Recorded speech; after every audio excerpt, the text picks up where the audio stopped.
I'm not surprised, motherfuckers.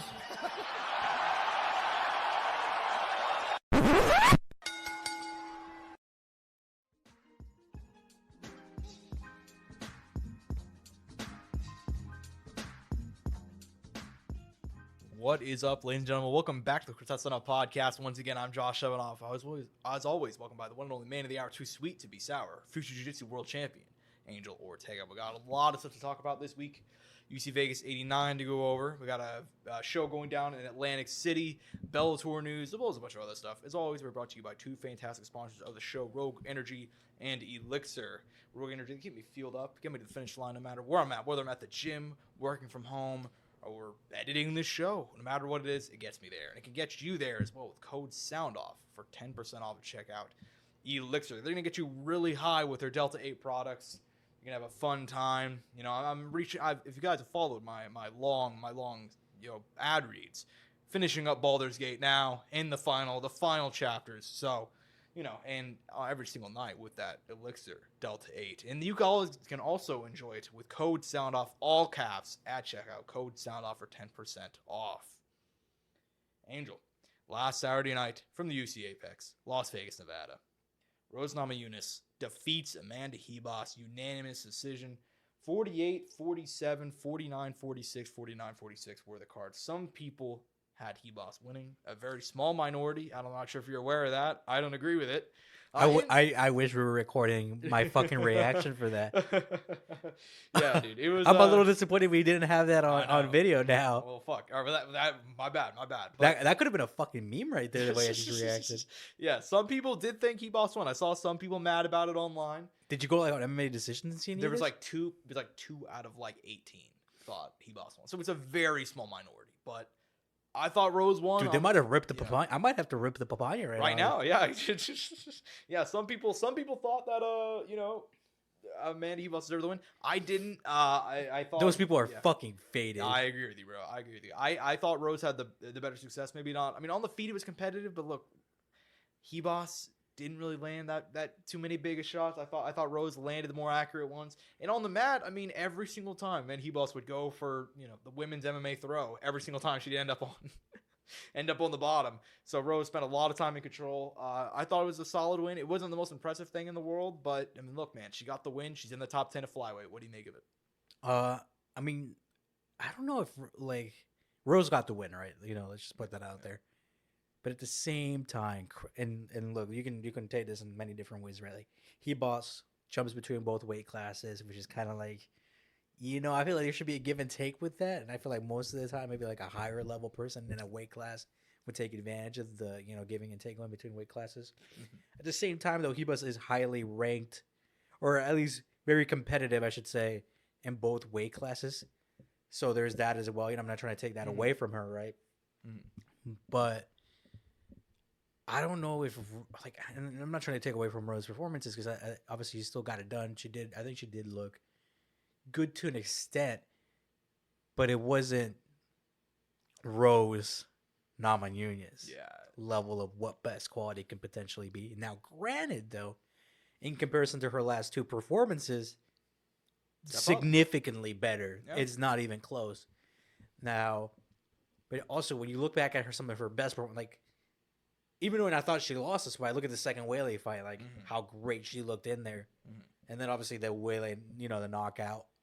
And her fights even before that, how good she's looked. When you look at their performances, Josh, like her best or her wins, comparing it to this win, do they really give you any reminiscence of those wins Rose had in the past to now? Not really. And look, it's one of those things that it's like she looked better, but it's also a case of I think Amanda Ribas is not as good as, Amanda Ferro, for example. Granted, I think you might as well throw that Carla Esparza fight just out the fucking. I mean, he was the dog, right? She was coming forward. She did not let she let Rose be able to fight at range, but she did go at Rose, which you got to commend to her because she was coming there. Yeah, with Rose, I'm not sure if it's age or maybe she's just struggling with something. And we know that we don't know exactly what's going on, but Trevor Whitman has not been close with Rose in terms of her preparation. I'm not sure what exactly the deal is there. She hasn't really gotten into specifics. We haven't seen him in the corner for her last 2 fights, I believe. He was there for the Esparza fight. Granted, though, he wasn't there this time, and she finally did win. And she did win. But at the same time, it's like, was it really reminiscent of the old Rose? Yeah. Not really. I mean, she looked okay. But the Rose of like 2018 or 2018 to like 2022, I would say. Uh-huh. Everything flowed together. You know what I mean? Whether it be her striking, her combinations were crisp. She was able to land clean shots. She didn't have the most power in the world, but she hit you when you didn't see the punch coming. She would find the right way. And even then in the wrestling, like I remember whenever Whaley went and started training with Cejudo, you know, and like we brought up in the rematch. I didn't think she won that fight either. But at the same time, you know what? Rose had a lot of success on the mat where a lot of people didn't think she would in the second Whaley fight. Everything flowed together well. It looks like she does a lot of thinking now. You know what I mean? Like we saw that in the Esparza fight. The Furrow fight is also kind of one where it's kind of a weird one because she got injured in like the 3rd round, I believe. She like broke like a pinky or something weird on her right hand. You know, so it was kind of weird. But at the same time, it was a fair win. You know, I don't have too many issues with it. I thought she looked fine. Was it the most entertaining fight in the world? No. Was it a fight of the year? No. Was it the worst fight of all time? Like some people, you know, kind of portraying it. Jeez, really? Yeah, dude. There was a lot of negative fan opinion around this fight. I don't know why. I mean, I'll admit it. I did not watch this fight on Fight Night. It caught up, you know. So maybe the people on Fight Night were different. Do you think the weight class is like a factor too? Now, granted, Ribas isn't the biggest flyweight either, but do you think it takes any kind of like? Is there any kind of factor in that department at all? I mean, I think in this fight, no. I think moving forward and in her last fight against Furrow, from what I remember, Furrow kind of like towered over Rose. You know what I mean? Like she looked like an actual flyweight. I will say, like, I do think like in this fight, like Rose's physicality, like now, did assist her when the fight did go to the ground. Yeah, because I did feel like it's not like there wasn't technique to it, but I felt like her strength that she has gained definitely helped her against Ribas. But granted, like I said, Ribas likes to float, you know, jump back and forth between weight classes. So I'm kind of like, so it's kind of weird. If Ribas kind of had that more added weight of commitment to this weight class, how would those situations gone? Right, you know, would they have gone differently in any capacity? Also, I'm kind of like, you know, if it's like going forward, I'm kind of like, how are the fights with like Aaron Blanchfield going to go if they do end up happening? How are the fights with Shevchenko going to go if they do end up happening? Or Grasso? Going forward, Josh, I'm not sure at this moment in time what kind of success Rose is going to have. Mm-hmm. And, you know, granted, she, like I said, she just got one back. Maybe she just needs to get in there and kind of get it flowing and adjust to the weight class.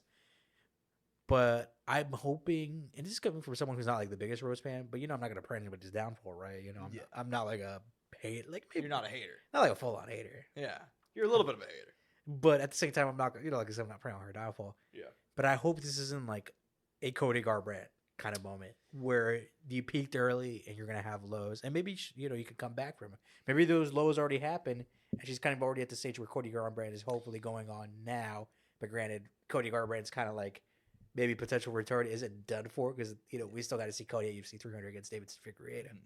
Well, and it's weird too because the thing about Rose, and you brought up Cody, so they're both kind of linked in this way. Although I want to say Cody's older by a year or two. Rose came to the UFC so young. I mean, she's been in the UFC for over a decade now. I want to say she was signed in 2013, and she's 31 now. So she was a straight up just like 20 years old, 21 when she got into the UFC. With like what 3-2 fights? It was something insane, right? Yeah, she was like 3-2, like coming off a tough. Like she was young in her career, and she's developed, and it could just be a case, like you said, of peaking early. And she's been in some fucking wars too. Like there's been like you don't like look. There's a lot of people who like shit on women's MMA, right? But like, dude, Rose has been in some bangers, some absolute wars. The Andrade, just the Andrade 2 fights with Andrade that were just brutal, where she had to just go through fucking so much damage, you know. The Joanna fight, the second, more the rematch. Obviously, the first one she just got out of there quick. You know what I mean? Obviously the Esparza fight. No, fucking. Oh, the first one? Yeah, exactly. Yeah. I mean, and then the Zhang Weili fight too. The second one was just a banger and a lot of back and forth. So it's like it could be a case of just damage. It could be a case of peaking too early. I don't know, but I do think she's ranked number 7 now. at women's flyweight. Above her are people like, Caitlin Chukagian, Jessica Andrade, Macy Barber, Mana Farrow, Aaron Blanchfield, and Shevchenko. Those are the only people above her. Those are all incredibly hard fights. Those are incredibly hard fights. Honestly, I mean, I believe that Andrade is booked right now, but I don't remember against who. If not, I was gonna say they should do an Andrade trilogy. I would love to see that. At this weight class, though. Yeah, so she's gonna fight Marina Rodriguez at UFC 300. Maybe the winner of Marina Rodriguez versus Jessica Andrade For Rose? For Rose. I think that'd be interesting. I mean, and granted, Jessica's just back hopping on the train, too, right? So it kind of makes sense, right? They're former opponents. Former champs, too. Former champs. There's history. You can main event these gals or co-main event them. Yeah. And they're going to come out and perform and give good fights. Yeah, and even then, like, both fights, too. Like, it's not even just to have a history, but, like, people might forget, like, that first fight in Brazil, Rose was piecing up Jessica Andrade. Just beating the piss out of her for 2 rounds. And Jessica just gets a slam takedown. That's all it takes. The rematch, it looked like the same fucking thing for 2 rounds. And then Jessica Andrade went out and just beat the piss out of her in round 3. Ended up being a split decision win for Rose.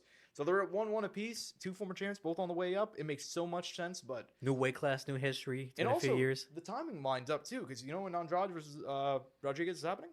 UFC 300.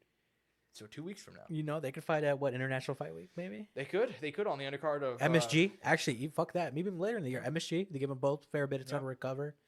Send the contracts out. I mean, I feel like that fight, even though I'm right, like, obviously we don't know the result yet of but I think they could run that even if Andrade loses, though, in my opinion. No, you're not wrong. Like, they could definitely make it happen. I love that on an MSG card. Like, I feel like that's deserving of a pay-per-view. I fully agree with you. I feel like you couldn't throw that one in the Apex. They can even give it 5 rounds if they wanted to. I mean, fuck it. Fuck it, right? Yeah. So, good for Rose on Amanda Ribas. I mean, another fight where she steps up to the top level and she loses, but it's like she looked good again. It's weird because she's had like multiple fights now. I know she faced Caitlin Chukagian, she faced Macy Barber. She's had a couple of other high-profile Marina Rodriguez, just brought her up. She's faced many people like inside the top 5, top 7-ish. Is she like the most consistently like female fighter fighting top? Let's say I'll even lower it a little bit. Top 8 competition on a very regular basis, on a year-to-year basis as well. She has to be. I mean, we can run through it right now. I mean, she has faced so many good girls. Like in terms of like that sounds weird, but instead good gals. How about that? Rose, Luana Pinheiro, which okay, Macy Barber, Viviana Audrero, Caitlin Chukagian, Verna Jana Jaroba, Marina Rodriguez, Paige Van Zandt, Randa Marcos, Mackenzie Dern, and Emily Whitmire. That's her since coming to the UFC. And granted, not all of those were ranked or as highly ranked at the time as they were now, but even after the fact, knowing where some of those people have gone, pretty solid. Very solid. And she's had a couple of fights now where she stepped into the top level and she suffered a loss. But at the same time, it's like even in the fights that she's had where she's lost, it's like she still looked pretty good. I mean, the fight with Macy was a banger for 2 rounds before she got stopped. This one here, I mean, it was a close fight. One change here or there comes out on top, gets the win. You know what I mean? Yeah. So, and that was the case for the Chukagian fight too. I think that even was like a split decision, and that was a super close fight. So, he also will be back. I mean, she's still fun and very competitive. She's very fun, very competitive. She can still improve. I still think. I mean, admittedly, one minor issue. Did you hear her corner on Saturday? No, was it crazy? It was a rough corner. They just and it was her dad coaching her. He was the main one talking in the corner. It was just like, you got to go knock her out now. You got to go knock her out now. Show her that power. I love that energy. And it's like, I love the energy too, but it's also like, buddy, we're in round number 5 right now, man. Like you gotta have more technical advice and just, go. But maybe that's what she needed. But sometimes fighters do need that though. Like if they're down, like there is no choice. We gotta get him out of here round 5. I mean, dude, think about Leon round 5 against Kamaru. Like that moment in his corner, like you got to go out there. You got to quit feeling sorry for yourself. Yeah. And look at the moment he gave us. But also, that is a cloth he is not cut from. He will not give up. But also, that's boom, headshot, you're dead. Yeah, but it's also a little bit of a weird thing too, because it's like also that was a championship fight. That was a championship fight, but also that fight was a lot different than this one because like Ribas was going out there. She was trying. She was being active. She just couldn't land the shots. Leon was out there and did nothing past round 1 against Kamaru. You know what I mean? Like, Leon was getting blown out. Yeah, he was getting blown out and just he was just standing there. He was just staring at Kamaru. You know what I mean? He wasn't throwing anything back, And he had a great first round, but after that, he just fucking stopped. So that was a needed crazy first round too. Like, dude, he took him down, took the back, nearly. Oh, Fucking, dude, like, oh, you know. But then what followed after that, dude, was so tragic because you were. I know we're kind of like talking. No, we're talking about the current fight, but we got to make up. We got to fill some content here, guys. Like last week was fucking rough. Yeah, let me fucking tell you. After we recap Hebos and Nami, it's all downhill from here. It's all downhill. So go ahead. Yeah. But I remember you were there for that fight. We were there together. We watched that pay-per-view together, and you remember after that we were all just kind of like, oh man, we're all kind of down. All 5 of us, 6 of us that were there, because the fight was kind of letting us down, and it was just Kamara taking him down, controlling him, clinching against the cage. And dude, I think we all kind of checked out. Yeah. Even in the 5th round, we kind of checked out. And then, bam! That one moment, we were back in it. We were all in shock. Well, yeah. Well, I remember he was fainting with the leg the entire time. I'm like, oh, he's gonna throw that left hand. And then no, he just fucking threw the head kick, fucking picture perfect. It just. Yeah, man. I mean, I was so checked out I didn't even think about it until and I've gone back and watched it. It's so beautiful. Yeah, and it's one of those moments that you're gonna remember forever, dude. I mean, that's one of the greatest. It's up there. I mean, it's one of the most memorable ones in recent time. One of those. I mean, dude, there's been a lot of great moments in the last few years that we've all gotten to experience together. Top 5 best MMA. Angel, off the top of your head, top 5 favorite moments in MMA history. In history, well, that's hard. I can tell you in recent time. We'll go recent time. We'll do it in recent time. Can I show you like shocking moments? Not necessarily my favorite. Yeah, fuck it, go for it. Yeah. Number 1, Amanda Nunes loses to Juliana Pena. Dude, we were going into that thinking that this woman had dug her own grave and it was all over. Yeah. And then we got that moment, which was insane. In my opinion, the biggest upset in MMA history. Fuck what the odds makers say, dude. That's number 1 in my opinion. Yeah. Another one. I mean, you said, we talked about it just a minute ago. Leon and Kamaru, wild ending. Like I said, checked out, didn't have faith. Another one, Izzy knocking off a hair, coming back after everybody wrote him off, coming out in the blue shorts, with the collar, which is a reference to a movie. I can't remember the name of it, but yeah, dude, that knockout too, and then the walkout. Headstrong, take you on. Then I love that, dude. And then the speech afterwards too, and the energy and the celebration. I miss Izzy, man, I really do. I don't get people that hate Izzy. I don't think you can when he has moments like that. As much as he has some down performances and people have said some stuff about him, I think you can. You have to appreciate. He'll be appreciated once he's gone. Even if you dislike the guy, you got to appreciate fucking greatness. Oh yeah, I mean he's number 2 at this point in time at 185. But you got 2 more. I know I got 2 more. But what was I gonna say about Izzy before I kind of moved on, dude? We'll talk about that some other day. I'm not gonna bring that up now. Another one off the top of my head. I'm trying to think which ones we've had. Dude, it's like I feel like a lot of people thought he was gonna win this fight. But Ngannou versus it's not who you think is Ngannou versus Stipe. Okay. Ngannou versus Stipe, because when Ngannou stopped that first takedown, and then he saw him going to the back, and then he just that was wild. That level up moment was like, oh god. There are a few moments more in MMA history whenever you're watching a fight and you just know, dude. Stipe, I guarantee you, Stipe and Francis knew the second that happened what was going to happen too. They knew. They knew. They both knew, and everybody watching at home knew, because they're like, "Oh fuck, it's over. It's done." And I mean, like I'm saying, there's a bunch of moments, but another one. Are you say who you are? A superstar, Sean O'Malley knocking out Ortega, knocking down, and then following it up, Aljamain Sterling. Yeah, because the hate, the counting out, the wrestling.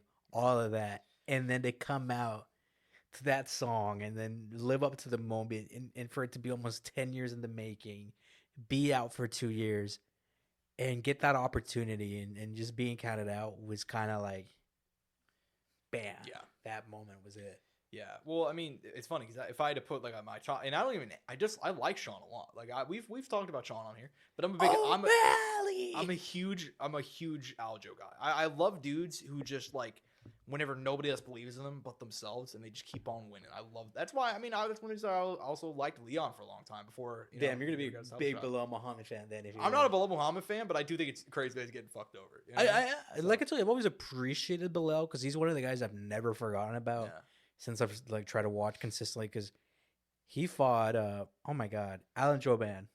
I think it might have been his debut too. He lost. Yeah. And I remember thinking, man, this Bilal Muhammad guy looks pretty good. Never even thought too much of it. Years ago, I don't even know what his record was at the time. And I was like, oh, okay, well, this guy looks interesting. I even thought he was going to win that fight at the time, not even knowing anything. I was just like, I'm going to pick this guy. Yeah. And didn't end up getting it. And Alan Jouban's a really competitive guy, great guy, good commentary. They should use him more in the UFC. I know he's gone a few years in there. He does stuff in, I believe, the LFA? Could I be? It's either LFA or CFFC. Or CFFC, you know, one of the two. But yeah, you know, I'm gonna throw it at you, Josh. What are your 5 moments? So right here? you did all stuff in the last 5 years. So I'm gonna do also stuff in the last 5 years. Okay, I'm gonna go. I did like shocking moments. You know what I mean? I'm gonna try and diversify it. How about this? That you can think of like moments that have been encapsulated in you. I think is what I try to do. So this is not in any particular order, but I'm gonna go. I gotta go Leon knocking out Kamaru too. I mean, I gotta do that one as well. I mean, I hyped up Leon for a long time on that fucking show. I was like, he's getting screwed over. They're not gonna give him the title shot. I just bitched and moaned about Colby and everybody else getting it for years.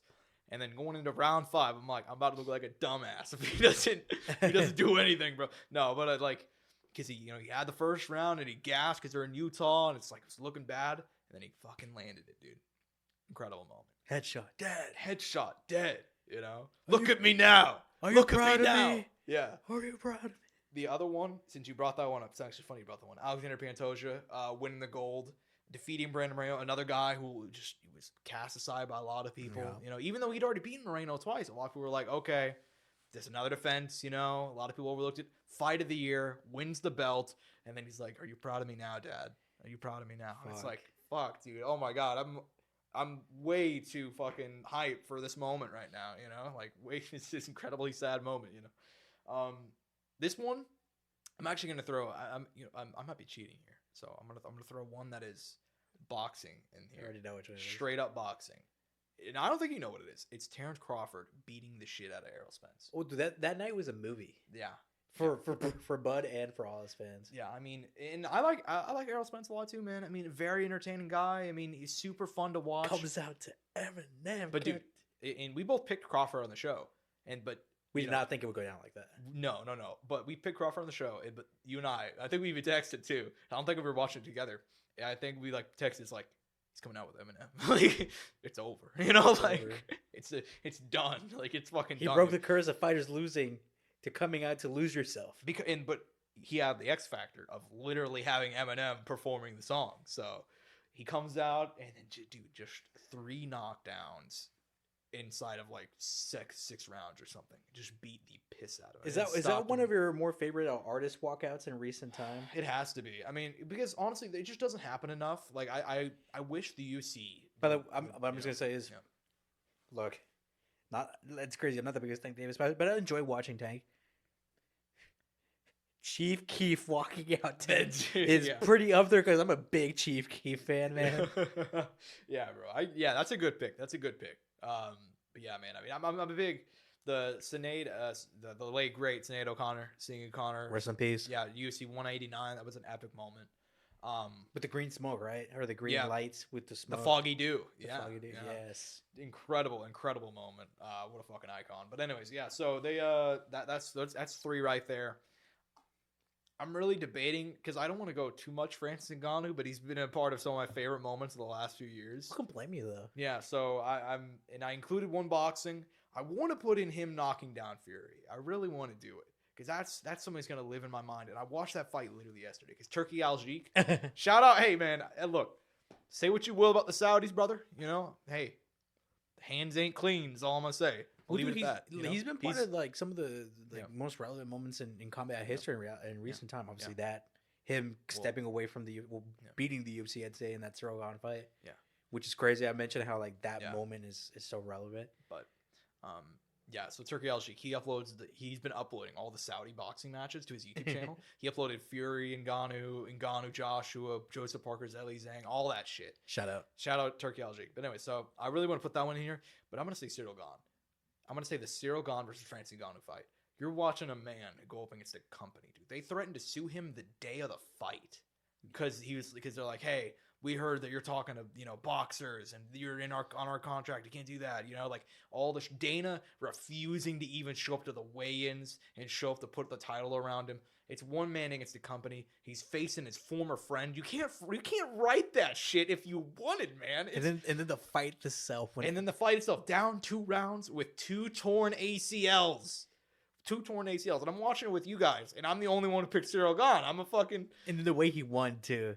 With wrestling. Dude, he starts double legging. I'm like, oh God. Slamming I'm still gone on the parlay. Gets to round 4, takes him down again. Oh God. It's the way it starts going, Round 5, Cyril's having success. They get to the ground. He starts getting up. He goes for a leg lock. And there's a 50-50 leg lock in round 5 with the world heavyweight title on the line. And Francis Ngannou lands on top and gets the win. I mean, dude, you can't write it. You can't write it. And then he goes on to knock down Fury, gets to boxing matches. Makes a lot of money. The rest is history. If I had to pick a round 5, excuse me, or fuck it, round 5, round 5 moment. Yeah, why not? If I have to pick a 5th one, it's terrible to say, but the night of which one was it? Was it UFC 267? Was Conor Poirier 3? Mm-hmm. So that one, man, I was going through a really rough time at that point. I watched that. I think that was the first one I watched with you guys, you and the boys or whatever. Or it was around that time. And then Conor breaks his leg, and just proceeds to lose his shit. Proceeds to cut the greatest promo of all time. Did Chris also break his leg that night? Was that same night? Huh? Was that the same night Chris Weidman broke his leg? Chris Weidman broke his 2 months before. But there was a girl, oh man, was it I can't remember her fucking name. I think another girl broke her arm. There was 2 broken limbs that night. That's remember crazy, that. yeah. Yeah, and an arm bar. It was a former Invicta girl, I believe. But yeah, man. So maybe Conor against Poirier. That was pretty funny. Can I throw some? I know we're kind of going off of the rails here, but yeah, little honorable mention. Glover against oh dude, Jan Blachowicz. Fuck it. That's my new pick. That's my new pick. That's definitely up there. Honorable mention for that night that we watched that together. Yeah, that was a fun one. First one we watched here, right, together. At your yeah, place? Correct. And I remember he was another guy, dude. Everybody was counting him out, and you and I both picked Glover. And we're like, did you guys even Dude, we're Chads for that pick. It was like, did you guys even watch his winning streak? Have you guys watched Jan at all? Like, fuck, man. Like, another one, Jan. non UFC Stan Fairtex winning the title. I think that's a good one. That weekend was a movie for them, and everything that kind of surrounded that, and the moments and the storytelling there. It's very underappreciated. Not a lot of people are gonna know that one. I highlighted it, but yeah, DJ too, dude. GJ when he won his rematch here in the States. That's a great one. I mean, there's been a lot. AJ McKee defeating. I thought AJ McKee. Oh, dude, that was Patricio Pitbull. That's undefeated guy versus one of the greatest moments outside of the UFC. I'd say. I think of all time. I mean, the way you've never seen a guy arrive better than that. You know what I mean? Well, not even just that, but be the prospect, the guy, and on top of that, outside of the UFC, have that much attention. I mean, there's a lot of appreciation you got to have for that. But no, certainly up there. Another one for me, seeing Gordon Ryan win ADCC not too long ago when they had that, when he beat, I can't even think of the guy right now. It's not Buchecha, I could be wrong. Was it Nicky Rod? It wasn't Nicky Rod, Buchecha. I think he did beat Nicky Rod in the absolute leading up to that. But just seeing that kind of dominance, man, like maybe, I don't follow a lot of jiu-jitsu as a sport, but I hop in every now and then, and it's fun. And, I know Gordon's considered the GOAT or one of the greats. I'm definitely up there. And, you gotta, when you're seeing the best of the best competing and then seeing a guy like that stand out, you have an appreciation. But, Josh, just to reel it back in, let's close out this UFC Vegas card. Yeah, we're going to go ahead and reel it back in. Don't worry, you'll be facing Gordon any day now, dude. I was saying at the start of the pod. Future Jiu-Jitsu world champ. But jokes aside, I mean, we got, look, the co-main event was Carl Williams defeating Justin Toffel. What do you think? What I said last week, Josh, unranked heavyweights on a fight night. This is kind of the result you expected. Yeah. I thought Toffel was going to be able to get it done with a knockout out of there. I think Carl Williams hasn't shown me anything impressive. I don't know how far he'll make it on the promotion. Not trying to disrespect either one of these guys. Give them time. Maybe they'll be able to prove themselves. But just right now, nothing to necessarily highlight over them. But Carl Williams ended up, I'd say, doing the smart thing, avoiding the fight on the feet, taking him to the ground. So as far as IQ in that sense, but it is heavyweight, right play, man. Yeah, I'm not going to lie with you. I watched one round of that fight, and that's when I decided I was going to bed. You know, respectfully, I think for both these guys, you know, I can see why we did that. I've watched like the first 3 minutes, 50 seconds, and like Carl Williams just had his back and wasn't doing anything. I'm like, fuck this shit. I'm going to bed, dude. I'm tired. I don't need this, you know? Like, it's Saturday night, man. Like, you can't look. I know the sport's evolving, but every now and then, you know, we can tap out of one of these fights that we don't want to watch. That isn't going to be the funnest, right? Yeah, and look, I mean, and here's the thing too is also, I mean, I'm not going to speak more about this fight, honestly, but the thing is that card had some banger fights too. There were some good performances that we'll talk about in a minute, but like, just, dude, fucking unranked heavyweights. Well, you got the highlight of the night right there. The guy who I brought up. You know? Yeah, dude.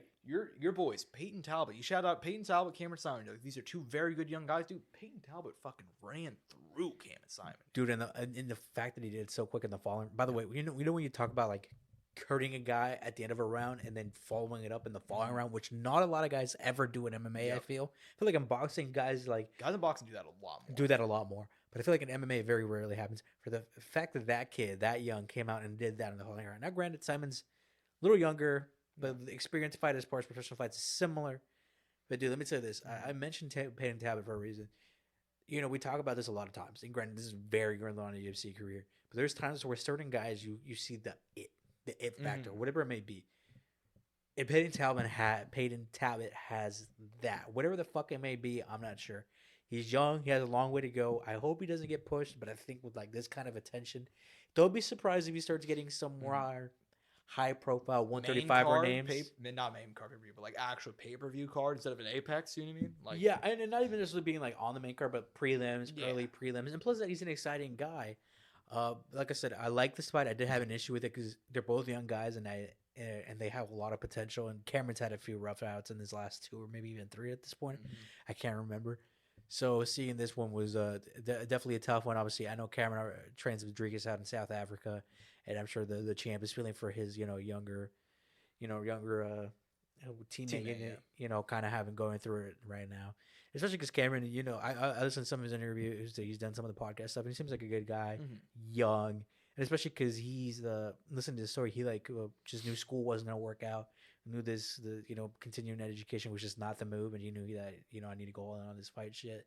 And pretty much since he could, he kind of got into it and started fighting. Which I gotta respect any guy who kind of takes initiative in their life, especially at such a young age, and kind of taking that step forward and competing, especially coming out of a country like South Africa that hasn't had the most representation in the UFC or in MMA or actually in pretty much all combat sports, I think, for the most part. And to be here and be a young talent with a lot of potential, I got to tip it. But, like we said, love the Peyton Talbot. Been getting a lot of attention. Yep. Good shit, kid. 100%. Yeah, man. That kid is the future. I saw his interview on Hawani. Very charismatic dude, too. Very funny guy. He said when he talked about his celebration, you see what he said? Yes. I can't repeat it here, but he was we'll like, get canceled. We'll get canceled and all that stuff. So, but he was like, yeah, I got up and I started shaking like a tard, So, didn't say the word. You can't get mad at me. I didn't say it. So. But I just said part of it.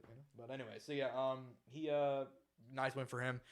Super happy for Edmund Shabazian coming back. Defeating AJ Dawson, had a nice comeback, got a second round knockout win. He's able to do that. I mean, it was good, Josh. But how many times have we seen him? He takes a step back in competition, and he takes care of business. I'm not trying to be negative here, but let's just hope he can continue this. But it felt good to see him come back. I think they need to take it slow with him. I really do. I mean, the kid's gotten. I mean, we ran. How old is he? I know. I see you have his Wikipedia page. Wikipedia page pulled up. He's 26 years. Just turned 26. Jesus Christ! And he's fought some dogs, dude. Yeah, so many dogs. Why did they try to do it so quick with him? And granted, it could have been management. It could have been a number of factors. It was the fact that he had trained with Ronda Rousey, and he was like, they're like, we can hype this kid up as a prodigy because he was like 22, I think, when he came in. And he got into big knockouts. I mean, he knocked out, what's his name, in MSG, I believe. And dude, I don't know why they don't go to slow train around, dude, because it's like the build up and then the highlights, and then once it gets okay, we gotta take a step, take the step, Yeah. I don't get it, man. They've done this so many times, young guys. At the same time, though, there has been guys who've been bred in the fire in the UFC, like Max Holloway, Oliveira. Yeah, it's one of those things where it's like some guys, it's sink or swim, bro. Sink or swim, you know. And he's a guy that like, Well, you know who those he was guys floating for a minute. Well, think you know? about like guys have been there, like a lot of their fights have been in UFC, like Max and Oliveira, dude. Yeah. But think about the inverse of that, like Michael Johnson, Alex Caceres. Yeah. Where they're not in bad spots, but they've been in the UFC so long. Yeah. But you see where they peaked in at and their respective weight classes. I don't know. I don't think Alex Caceres has peaked yet, Angel. I think Alex Caceres champ 2025. No, Bruce Leroy, baby. Well, shit, dude. I mean, jokes aside, he actually had a hell of a run. Yeah, I see. He's still winning fights. He's still ranked, I believe. So he's killing it. But yeah, I mean, we'll see what happens with Shabazian, man. I mean, I still think he has a lot of potential. I think the fact that he's so young, they just gotta give him a break, man. I mean, he had like a 5-fight stretch where it was like fucking Evanoff, Derek Brunson, fucking Fluffy Hernandez. I can't remember who else was in there. But just so many dogs. I think Brendan Allen, too, which is crazy. Okay, so it was Derek Brunson, Jack Hermanson, Nasruddin Imavov, Delcha Limgulia, Fluffy Hernandez. And even then, if you're including some of his other fights, he also fought Brad Tavares but beat him and stuff like that. Darren Stewart. Didn't he fight some like names out of the UFC too? I could be wrong. They were like who came along down the line. No, nobody. Not like I cannot recognize any of these guys. No. Okay, but yeah, I mean he beat a couple of guys like Darren Stewart earlier in his UFC who were decent guys, you know. But you'll see what happens with him. I hate seeing Billy Q lose, man. Hate seeing Billy Q lose, but. Yusuf Zalal, good win for him, you know. Billy Q, he'll be back. He's a very entertaining guy, though, you know. So I'm not that worried about him. He'll have a place in the UFC. Even if you're not going to win all the fights, he's still entertaining. Yeah, I mean, Miles Johns picked up a win. Good for him. Defeated Cody Gibson. Julian Arosa submitting Ricardo Ramos. Juicy J coming back here. Which, dude, I mean, you got to give props to that guy, man. I mean, dude, by the way, tough out for the like guys, former UFC fighters. Tough competitors back in the UFC did not end up showing out. Cody Gibson, like you said, losing. Kurt Holloway also losing. I mean, just a tough out for them. I don't know if I highlighted Fernando Padilla, but dude, he got a 6 submission last week. He's a good dude. But fight of the night, dude. Jarno, Ernest, and Steve Nguyen, dude, they put on a fucking banger of a fight. Holy shit. Did they get the fight of the night bonus? They got 50K. They did. They got 50 G's, baby. And Jarno said he wanted to get it. I think he said, I'm going to give a highlight. I'm going to get the fight of the night bonus, or I'm going to get a highlight finish or something like that. They mentioned it on the broadcast. So well played there.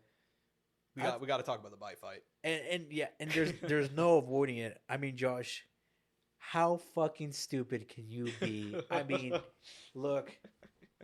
I've seen a lot of stupidity in my day, right? Yeah. I've seen a lot of dumb stuff go down. I've done a lot of dumb things. Yeah, in my 100%. day. I mean, you know. But dude, Titanic level failures for myself, you know. I don't know what the fuck this guy was thinking because he just ruined his reputation, ruined his career, probably didn't get paid or took a significant cut in money for this fight, and will more likely than not fight in any major MMA promotion again. Yeah. And he's, I would assuming, relatively young, had potential, didn't look bad in the fight, and then he does that. Yeah. And here's the funny thing. That was career suicide. Straight up career suicide. And here's the funny thing is, too. So, I did not see the fight live at the time. But naturally, I saw the bite. And I'm like, oh, shit, I got to look this up. Dude, I saw it live. So, I looked it up. And I thought it was going to be a case of, like, you know, I'm not going to say bites happen. But, like, they have happened on occasion. Like, maybe you're in a scramble. Like, you're trying to breathe. And a guy's on top. I remember whenever Mickey Gall accidentally bit Diego Sanchez. Like, Diego was, like, on top with, like, top pressure. And, like, he accidentally bit him or something. It wasn't like, a big deal. I thought that was going to be the case here. No, dude, you pull up the footage. This motherfucker start chomping down, like, just on the side, clear as day, not even hiding. Well, you couldn't really see anything yeah. until after the fact. And Yeah. you were like, oh, fuck. Yeah, but... Did you listen to the commentary? Like, what's his name? Oh, my goodness. Red hair. Paul Felder. Paul Felder. I don't know why I was looking at Paul good. Felder's name. But Paul Felder, you know, he was trying to, like, break down kind of, like, how it could potentially happen or explanations of what could have maybe gone down. And then, you know, because at the time we didn't see the bite, we didn't see anything, and they were trying to show angles of and the position they were in, and you couldn't see shit, so you didn't think, and there was probably maybe potentially there could have been no bite, or there might have been a bite, but it was not going to be visible. And they're looking at the replays to look at all that, and then finally they pan out to the fighter showing off his arm, and we see a full on fucking bite mark, man. Yeah. I mean, shameful as fuck. But you know something? That guy got paid and he got a fucking bonus.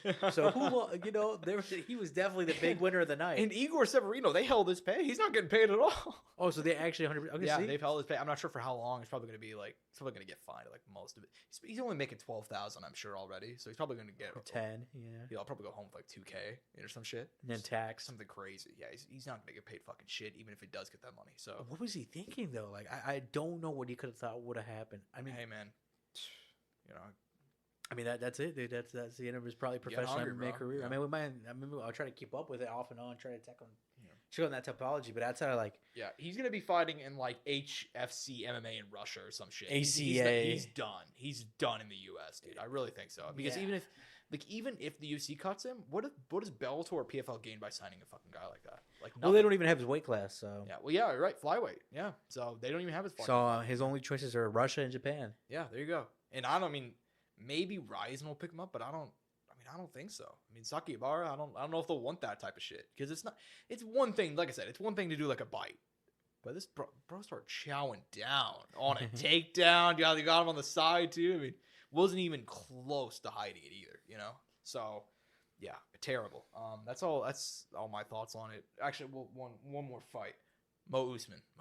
What do you think? You think he's gonna be? You think what camera do I have to look into to tell Mo Usman to finish? You know, to stop, to stop fighting. You know, like, you think he should stop fighting? No, I mean he's not that bad, but I think he has potential. It's just like getting it through and actually making it happen. I mean, he's also in his mid-30s too, I believe. But he's a heavyweight though. Yeah, so it's a little bit weird, but I mean, Mick Parkin. I mean, what did he look? I mean, what did you think of him? Well, Mick Parkin trains with Tom Aspinall. He's a younger heavyweight. He gets really good training. He's a technical heavyweight, in my opinion. Yeah. So I mean, it was going to be a hard assignment no matter what, especially Mo, who has his own deficiencies. I saw that. I thought Mo could have won it because he definitely did tag him. He hit him with some big shots. He did, but he just wasn't able to get that engine going. There's some stuff he has to clean up that the commentary specifically said that could potentially down the line help him improve and get those wins and get those guys out of there because he does have power. He does have grappling capabilities. He's just getting all together and getting those big wins, man. Because he can do it. It's just a matter of actually getting it done. I agree with you. And it's also one of those things, too, that, like, I saw a stat recently. There's only 40 heavyweights on roster for the UFC. Still a lot of guys. Yeah, but it's like, Mohammed Usman, he's good enough to be one of 40. But, you know, they got to be careful with matchmaking. You know what I mean? And I thought, hey, that was an all right fight, you know? Like, I think it's hard to say. It's hard to, like, be like make the argument for, like, we need this guy with, what is it, 14 fights now?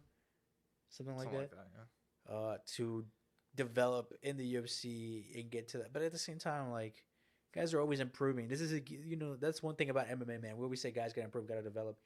But this is a game where you're never like not learning or getting better. You see guys at the top continuously improving in a number of faceted ways, whether that is in how they're training, how they're recovering, to technique, to the mental game, to promoting themselves. I mean, there's so many aspects in this sport that I think that guys are always trying to improve on and get better at. That's the beauty in this sport, man, because I don't think there's many guys, if any, that have 100% gotten like true completion of all aspects of what you can do in this sport. Yeah. Guys have gotten close, but even then, I think the all-time greats haven't even fully done that just yet. Some of them, and they've been damn close. You've had some guys who have done it all, but not fully, in my opinion, yet. Yeah, I agree. And I don't think you ever can, right? Being perfect is not it's not easy. It's not or feasible, you know. But you can get pretty damn close, as some would say. Anyways, man, UFC Atlantic City going down this Saturday night. Aaron Blanchfield in the main event, taking on Manon Fiorot. Cold-blooded back, man. I mean, I've hyped her up from the Invicta days to now. Beating some incredible gals already. Biggest test, though. I mean, and it lines up perfectly. The winner of this one is obviously going to end up fighting. I mean, God forbid, unless there's another draw. The winner. Could you imagine? What would they do? They'd have to move on, right? They have to. I would assume. Actually, that'd be for Valentina. They would. Yeah. Fuck, dude. I don't know. Let's not even fucking put it into the existence. But yeah, we got Aaron Blanchfield, minute for row. Look, man. Winner gets a title shot. You have to think. I'm just gonna cut to the chase. I think Aaron Blanchfield. I think this is her fucking moment. Fighting in her home state, you know. Oh, Huge. actually? Yes, I believe she's from Jersey. She's a Jersey gal. So. Oh, she's got plot armor then. That's exactly my point. She's got plot armor. She's the younger fighter. She's the more hyped up one. Manafaro already got her fight. She already got her fight in France against Rose, and she fought okay. You know. I think this is Erin Blanchfield's moment. I think she's going to go out there and get a dominating win. That's my bold prediction. I think it's not even going to be close. What do you think? I mean, I think it could turn into that. I think I'd be shocked if we had like a dominant Manafaro performance. Like she's had like maybe like one or two like very early on that I was like, okay, like her wins have all been pretty, like they've been solid, you know, for the most part. Mm-hmm. But I think as far as like, okay, like she got that shit done. Like obviously I think like the first two, I can't remember who they were against. And but I think if if we are gonna get like that highlight performance, like I think it's gonna come from Erin Blanchfield. I mean, and I could potentially see like a 5-rounder here, like bang out, man. If these girls push each other to that limit because they know what's on the line, it's a title shot, man. That's no secret here. I mean, I'm sure they 100% know that. I mean, has that been said? Has that been announced? I mean, I don't think they've said it. I don't think they've formally said it. Let me just double check. Yeah, they haven't officially said it. But at the same time, it's like, who else would they even give it to? And plus that, they have to know, right? They have to know. Or I'm sure maybe the UFC's alluded it to them or told them behind closed doors, but it just hasn't been put out there to the public. Yeah, I mean, that's... And even just like timing wise too, I mean it's gonna work out. Like I mean, let's sit on the shelf. It probably won't happen until it won't happen until next year. Yeah, I think. Or late this year. I mean, December maybe. This is Josh breaking news here. I mean, in case you guys can't put two and two together, they're planning for Shevchenko Grasso to go down at the Sphere. That's one of the fights they're aiming for the Sphere. So yeah, which just makes sense already because you know they fought last year on Mexican Independence Day, so it just makes sense to do it again. You know. And they'll have you know authentic Mexican Nate Diaz in the main event. No, but it's just no, I'm fucking around. But I know that's what he wanted. But anyway, so yeah, I mean, I think that we're gonna get Blanchfield win here. I mean, I wouldn't be surprised if Manafaro won. I'd be surprised, like you said, she had like a dominating performance, or it was like I could see Manafaro winning like a close one. She's still got like regardless, she's getting them done, man. Yeah, like, she's good. Regardless of what you say, she's getting it done. Hasn't necessarily been like the most hype. But you know she's good. Like that's something we've known from the start. Like since she's come in, like she is good. Yeah. And if she's able to get Erin Blanchfield out of here, man, or like get the win and not necessarily get her, finish her, like that's to be like, oh shit, okay, put some respect on Manafaro, title inbound. Like let's see what she can do. But I'm agreeing with you. I think Erin Blanchfield's gonna get it done. I think the grappling's gonna be a lot maybe to deal with. I think I think that's gonna be the main things that like give her success more than anything. Yeah. On the feet, I think will be competitive. Maybe I give Manafaro a slight edge. I think technically she's a little bit cleaner, a little bit more sound. I'd agree with that. Yeah. But I think Blanchfield is the complete mixed martial artist that she's showing.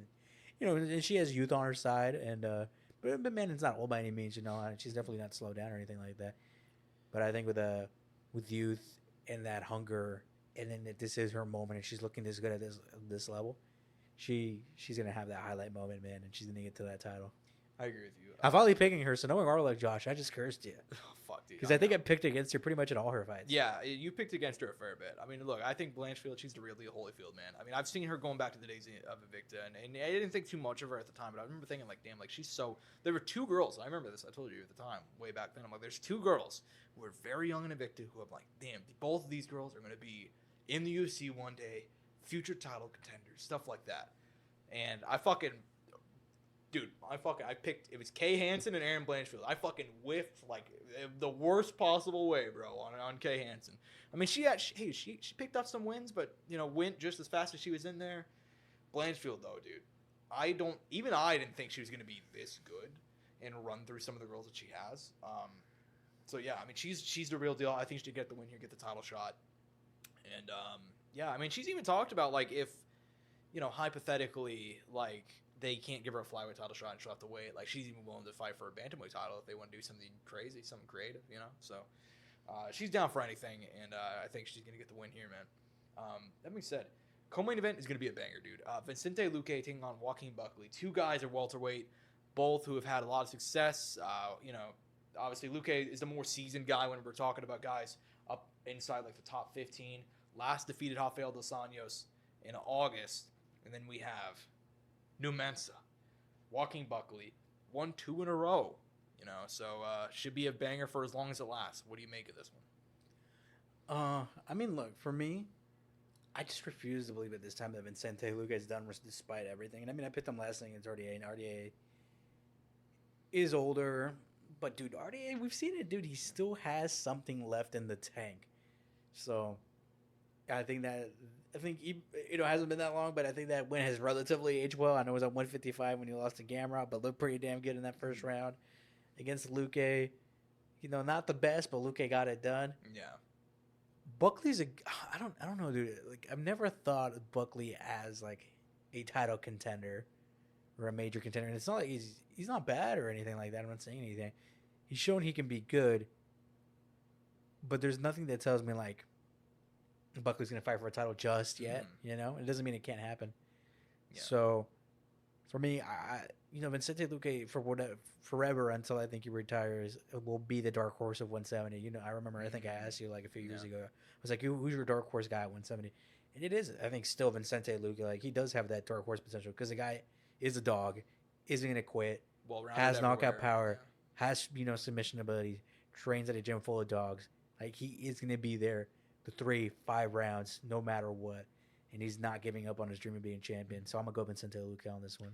I'm completely on board with you. It's not that Buckley's bad. I've just never, and you've seen this a few times. He stepped up to the top level. He just, not even top level, like top 15 guys. He struggled a lot. So, yeah, I'm going to take Luque, man. I really do think, I mean, after he beat Dos Anjos, because that fight going into that one, I had so many questions, specifically because he nearly fucking died. He had a brain bleed against Jeff Neal, the fight. The year before, he took an entire year, well over a year off, like a year and a half.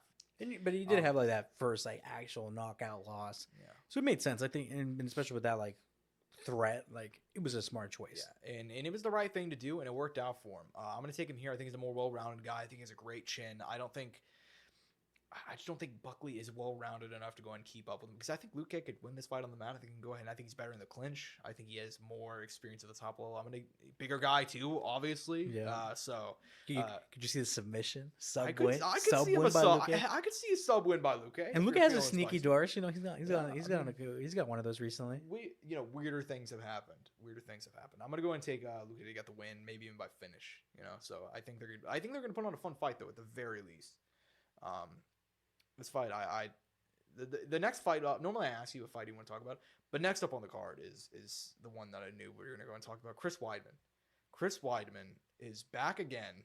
Not only is Chris Weidman back, folks. Chris Weidman has said, and his coaches have told him that he in the gym, if he performs as well in the gym as he does in the fight, he could still be the best in the world and the middleweight champion. So yeah, he's gonna get fucked up by Bruno Silva this Saturday.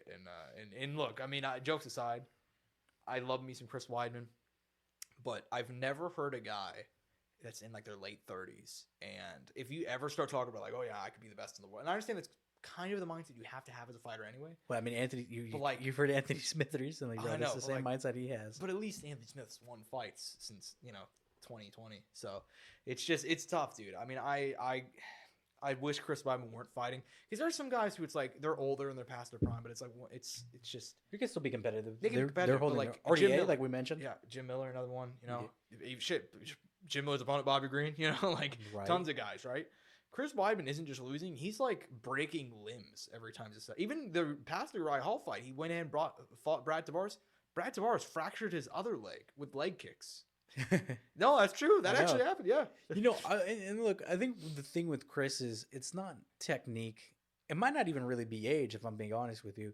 It's that his body is so worn out and so damaged that's what's working against him. Because we know he's a very hardworking guy. We know his capabilities. We know what he can do. It's just that no longer, the mind is still there, but the body no longer is there for him to do the things he wants to do, which I think is the real issue. And dude, Bruno Silva is a dog. Up until Alex Pereira's title shot fight, he was one of the only guys who stayed in there. Yeah. Had some slight moments, nothing crazy, but didn't get knocked out. The only guy not to get knocked out. So. Yeah. I mean, that doesn't give you a lot of hope for Chris Weidman. Yeah, and look, and Chris, too, even in the Brad Tavares fight, he didn't look bad. I mean, if you're took 3 years off, came back, fought Tavares, he was a top 15 guy. Yeah. You know, he won a round. He rocked him, I believe, in the second. Like, he had moments, you know? Like, it wasn't that bad of a comeback fight. But just, like, even then, to fracture your leg again, and it was the other leg at that point, too. It's like, you know, he's talked about this. He's had, you know how many surgeries Chris Weidman has had his MMA career? A lot, dude. Throw a number out there. However big, just throw a number. Well, there's very small. There's small surgeries, too, for smaller. Yeah. The number will be higher than you think, but just go ahead and guess. I think 85. 85? Holy shit. No, he's had 24. He's had 24. I thought I was doing something crazy. Well, I think 24 is pretty fucking crazy. I guess you're going under the knife 24 times. And that's just his MMA career. Oh. So I don't know, and you know, but I was just gonna go crazy because you're like, it's higher than what you think. So I'm like, I'm gonna go crazy. You were thinking like dude, if you go under 85 times, I mean, it's just you're him. Anyways, yeah, I mean, it's a card, man. I mean, they got some other fights on here. Which one do you most want to discuss? Well, this is an interesting one because of who the opponent is and the circumstances they're under. So for me, one of the most interesting guys who's come in recent time, because he came in on short notice. He was replacing a fighter, Nurulstin Rizibov. I forgot he stepped in to fight Bruno Ferreira. I forgot who Bruno Ferreira was supposed to fight. But this guy was like a complete unknown to us. We see the record. It's big. We didn't know a lot of things about him. But he gave me a vibe, too, because I was like, I don't know. This guy has potential. He's a very tall guy, lanky. Almost reminds me of, at least body type, a 185, not Shemaev, a 185, why am I blanking on his name now, dude? I'm blanking on names today. Brain fog is a real thing, dude. You're good. At 170, our boy, Shakva. Oh, Shakva, yeah. A 185 Shakva as far as being like tall, skinny, but, you know, has all those skills. This dude's from Uzbekistan, too, so, you know, another South Asian country. There you go. Oh, look at you being all educated, Josh. I don't even know if that's correct, actually, so, yeah. Oh, okay. It sounded good, though, didn't it? I believed him, man. I sounded like I knew what I was talking about. Well, he's going to be taking on Cedric Dumas, who... you know, hasn't had the most, impressive run in the UFC. Definitely not bad. And he's been in some legal trouble. Yeah. Do you know what it is, Josh, at the top? I shouldn't laugh because that sounded bad. I'm laughing at the fact that I can't believe this fucking guy is still in the UFC. Wasn't it actually domestic abuse? He's been arrested for domestic violence twice since being signed. Not once, but twice. And he's also been in the press because he's one of those guys. There's been some new kids who've come around, you know, who are like, I don't talk to media unless they pay me. It's like, fuck, dude. You think we're You think this is all fun? You think I give a fuck about like 1-1 in the UFC? No, it's my job. Like I just like, you know, like it goes both ways, man. It's more of a benefit to you than it is us. So, yeah, he got bad headlines before he even fought for that, and then found out about the arrest, and then he got arrested again after his most recent fight. And it's like, dude. It has been rough. Yeah, and I think if you remember, I'm not gonna speak too much out of pocket. I'm not gonna say specifically, but you guys can read the police report. And if I remember correctly, I read the police report. And it was like some bad shit too. Like there's no such thing as a good crime, I guess, unless it's like I mean, and great, domestic violence could be like push. Like he could have pushed her. There are, and I'm not justifying it being okay. But there are levels to severity of crimes. You know, there's like War Machine. Oh, Jesus. Level of domestic violence, right? And then there's like you and your spouse had an argument. Like one time Chuck Liddell got arrested and it came out that like him and his wife were just having like a really like they were just yelling at each other and one of the neighbors heard and called and neither person got physical, but that was an arrest for domestic violence. You know what I mean? Like what do they call that? Domestic abuse? Not domestic disturbance. Thank you. That's what it is. That's what it is. So, I mean, that, that's, and then like I'm saying, I'm not justifying it either way, because, that could be verbal abuse, that could be a number of things. But at the same time, couples argue, people have problems, but, there's definitely bad shit that can happen. So, definitely not trying to make it seem like it's okay. I want everybody to know that. But, yeah, so apparently he got arrested for domestic battery. I guess I'm not gonna say exactly what happened. Apparently, yeah, he also got gone into like with the police officers and everything. Like he was held not a smart idea. He was held without bond for a while too, which is never a good sign. You know what I mean? So yeah, crazy that he's be fighting. Yeah, crazy that he's fighting. Crazy he's still in the UFC because I remember like they've cut it's you. But then again, you got to get it really fucked up to get cut for UFC for domestic. I mean, violence. John Jones held it down for a while, man. But that's John Jones. This is Cedric Dumas. He may not be in the UFC after this weekend, so it's like. Well, you know what they say. All press is good press. Yeah, I should apparently. I mean, remember Violent Bob Ross? Oh God, he had to get arrested like 6 times for domestic violence before they cut his ass. This was crazy too. Yeah. He. I think he's kept his nose clean recently. He cleaned it up. He's cleaned it up. I think he had like a lot of mental issues. So Hopefully, what is his name? Luis Pena, I believe his name. Yeah. Bob Ross. Didn't they get? I could be wrong. I'm not trying to like. Didn't they get Alessio this year on some stuff too? I could be wrong. I don't know. We're not claiming that. We don't know that for a fact. There's been so a lot of hate. guys who've been arrested for some really fucked up shit. But I mean, dude, I'm not even gonna get into like that whole ethics and all that. I'm not gonna get into the arguments. And I think the one thing, Josh, when it comes to fighters, like they do need to like drop the hammer on that because of the sport they're competing in. You know what I mean? Like I'm not saying like it's okay if it goes down in football. It's okay if it goes down in basketball. But it looks significantly worse when you're a professional fighter is getting into physical altercations with someone, let alone their significant other. Yeah, it's terrible. And that's why whenever the Jamal Hill thing happened too, whenever he like beat up his brother, him going to physical, that was that was crazy too. Because when you saw the headline, you know, arrested for domestic violence. You're like, oh damn, we got arrested for domestic violence, and then you click on the article and you're like, oh, we got arrested for domestic violence.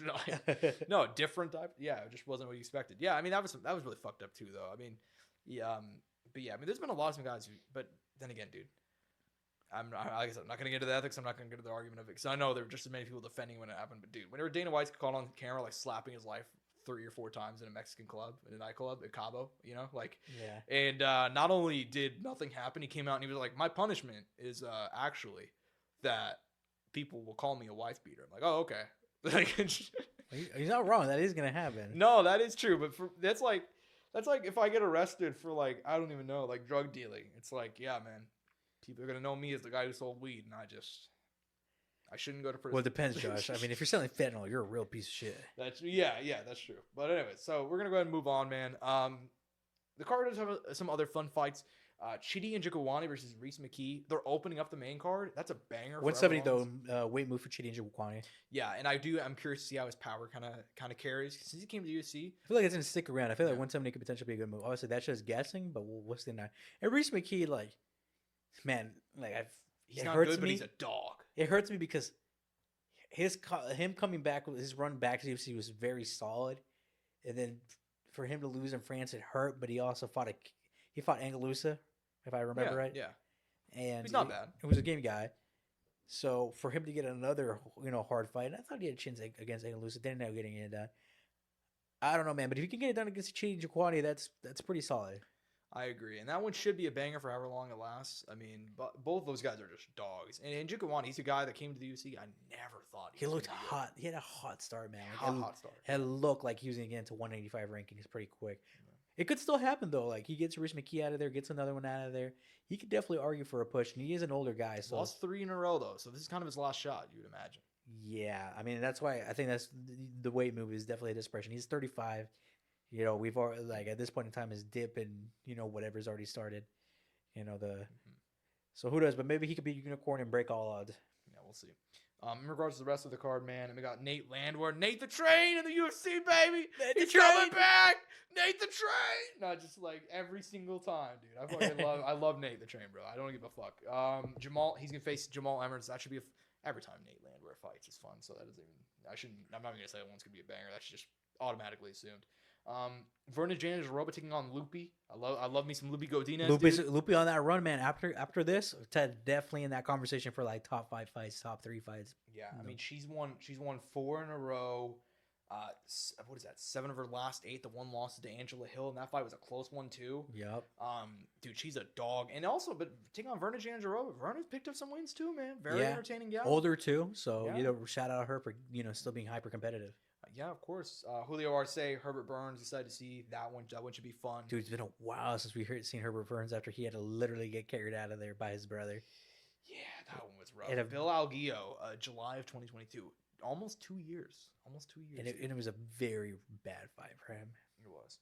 And then also got a shout out, man. Andre Petrovsky. I still think he's probably going to end up being the best guy from that tough season, coming back here to take on Jacob Malcolm. Well, Brian Battle's a dog, but I think it's going to be close. I think both of those guys have a lot of potential on us. Yeah, well, and Brady Highstand. Shit, I forgot. Yeah, that's a good pick. Dude, I forgot Brady was even on that season. So. He had that banger that fight last year, I think. Or it might have even been the year before. I can't remember at this point. Yeah. But good performance there. By the way, since Beach brought up Tough, I got to ask, are you excited at all for the new Tough season? I think we talked about it, but they announced it. I think both gals would be like very involved coaches. You know how we always have like we talk about coaches and coaches how they've been like the best coaches. Like I bring up the Amanda Nunes one where like Juliana Pena was like heavily invested in her people, but then you saw like Amanda. I felt like Nina was coaching the fighters more Just than as Amanda. much, yeah, or even more, yeah. Well, and then I mean, we saw it with Conor and Chandler. Conor showing up apparently only when it was filming and all that stuff. I mean, that's what a lot of guys have said. Other guys have come out and been like, "No, Conor was around." And there was the Volk and T City one, but it felt like T City was more like their friend, and Volk was kind of like actually trying to coach these guys.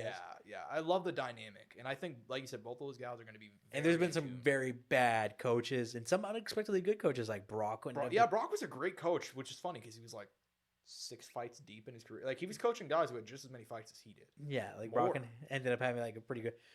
Forrest Griffin ended up being not a very good coach on top. Tito Ortiz, the goat. No, I mean, from what I remember, Tito. There's been some pretty rough ones, but I think both these gals are gonna be very. I have a weird feeling they're gonna be very involved.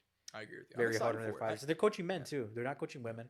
They're coaching what heavyweights? They're coaching middleweights and middleweights and featherweights. I want to say middleweights and featherweights and bantamweights.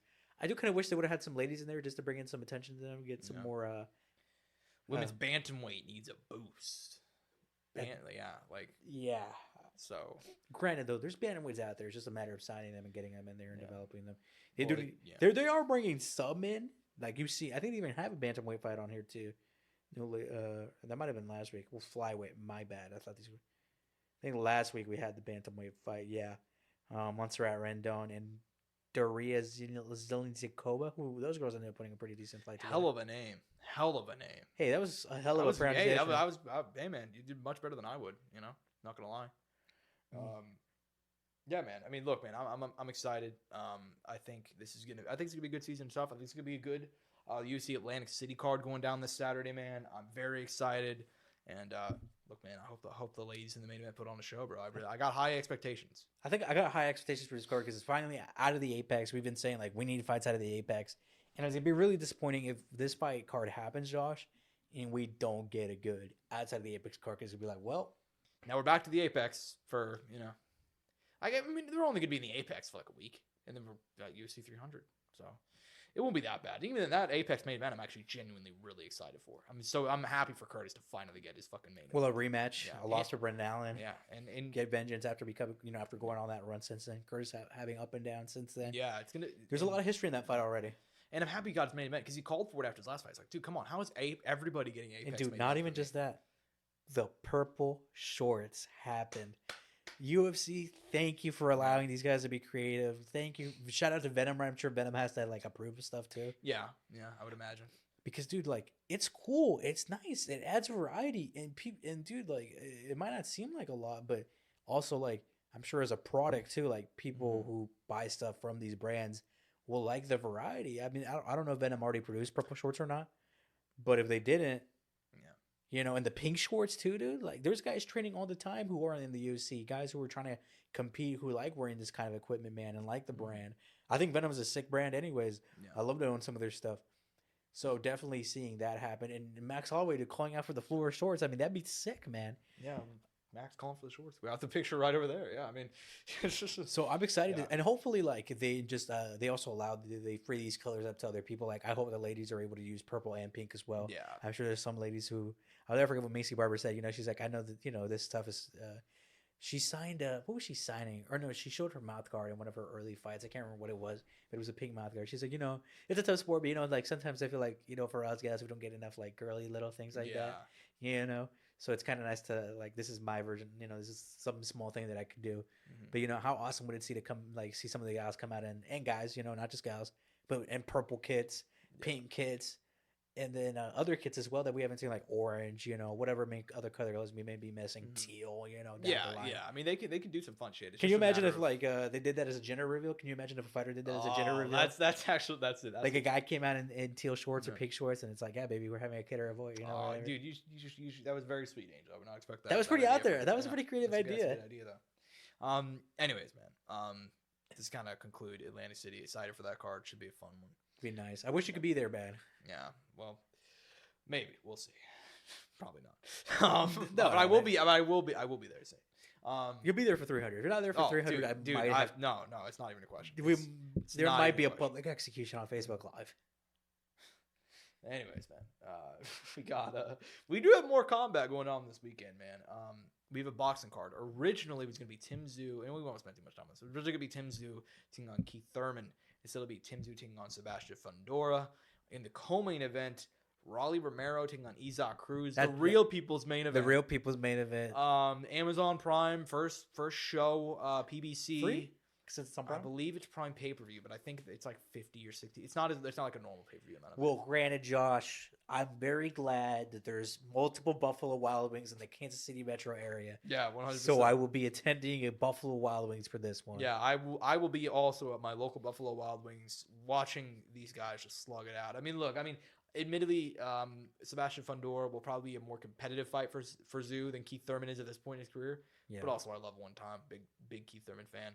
Hasn't it been a while since isn't this Keith Thurman's comeback fight? I mean, he fought. I want to say January of 2023. I'm pretty sure he beat the shit out of Mario Barrios. So it's been like a year and a half. Oh, because he did have that one, but before that, was the Pacquiao fight, right? Yeah, so he's only fighting once every year and a half now. So and then he's made out of glass, dude. I love me some Keith Thurman, but he's struggled. Yeah, that step away from the sport definitely set him back. Whenever he has fought, he's looked fucking good. So it's hard to tell where he's at. So. Right. But dude, I'm really excited for that co-main, dude. I mean, we're talking about Rolly Romero. What's the main event again? So the main event is Tszyu versus Fundora. But co-main is Fundora's an interesting guy, though. Yeah, tall as shit too. I mean, have you seen like the pictures of him facing off with Tszyu? Dude, not even just that, but I just remember seeing him in some of his old fights, and I was like, "Dang, dude, this guy's a giant." I almost wonder if he did put on weight and just took that route and maybe moved up like a few weight classes if it ended up paying off.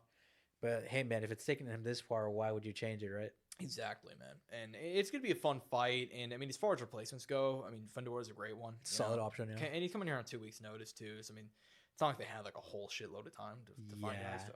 But, dude, that co-main event, Rolly Romero, I mean, we were talking about him fighting Ryan Garcia. That fight fell through. I would have much rather seen that one than, at this point in time, yeah. Cruz, facing Rolly and then Ryan facing, Dude, but Isaac Cruz is, like, fucking good, dude. Yeah, Isaac Cruz is the shit. Probably the most disrespected guy in that whole I think he's gonna win. I mean, I'll go and put it out there. I think he's gonna beat him. I think he is, dude. I think Rolly Romero's strategy of adopting a Chihuahua to understand Chihuahuas better to beat Isaac Cruz is probably not gonna work the best. Rolly Romero's, dude. He's one of some of the personalities you get in combat, man. Because like Rolly Romero, if you didn't tell me he was a professional boxer, you wouldn't know. And the fact that he's made it this far is, I guess, good for him. Impressive, right? I'm not trying to be an asshole, but if you told me like this guy's fought at the level of he has the pay-per-views, I'd have a hard time believing it. I'm not trying to be an asshole here, man. No, I got you.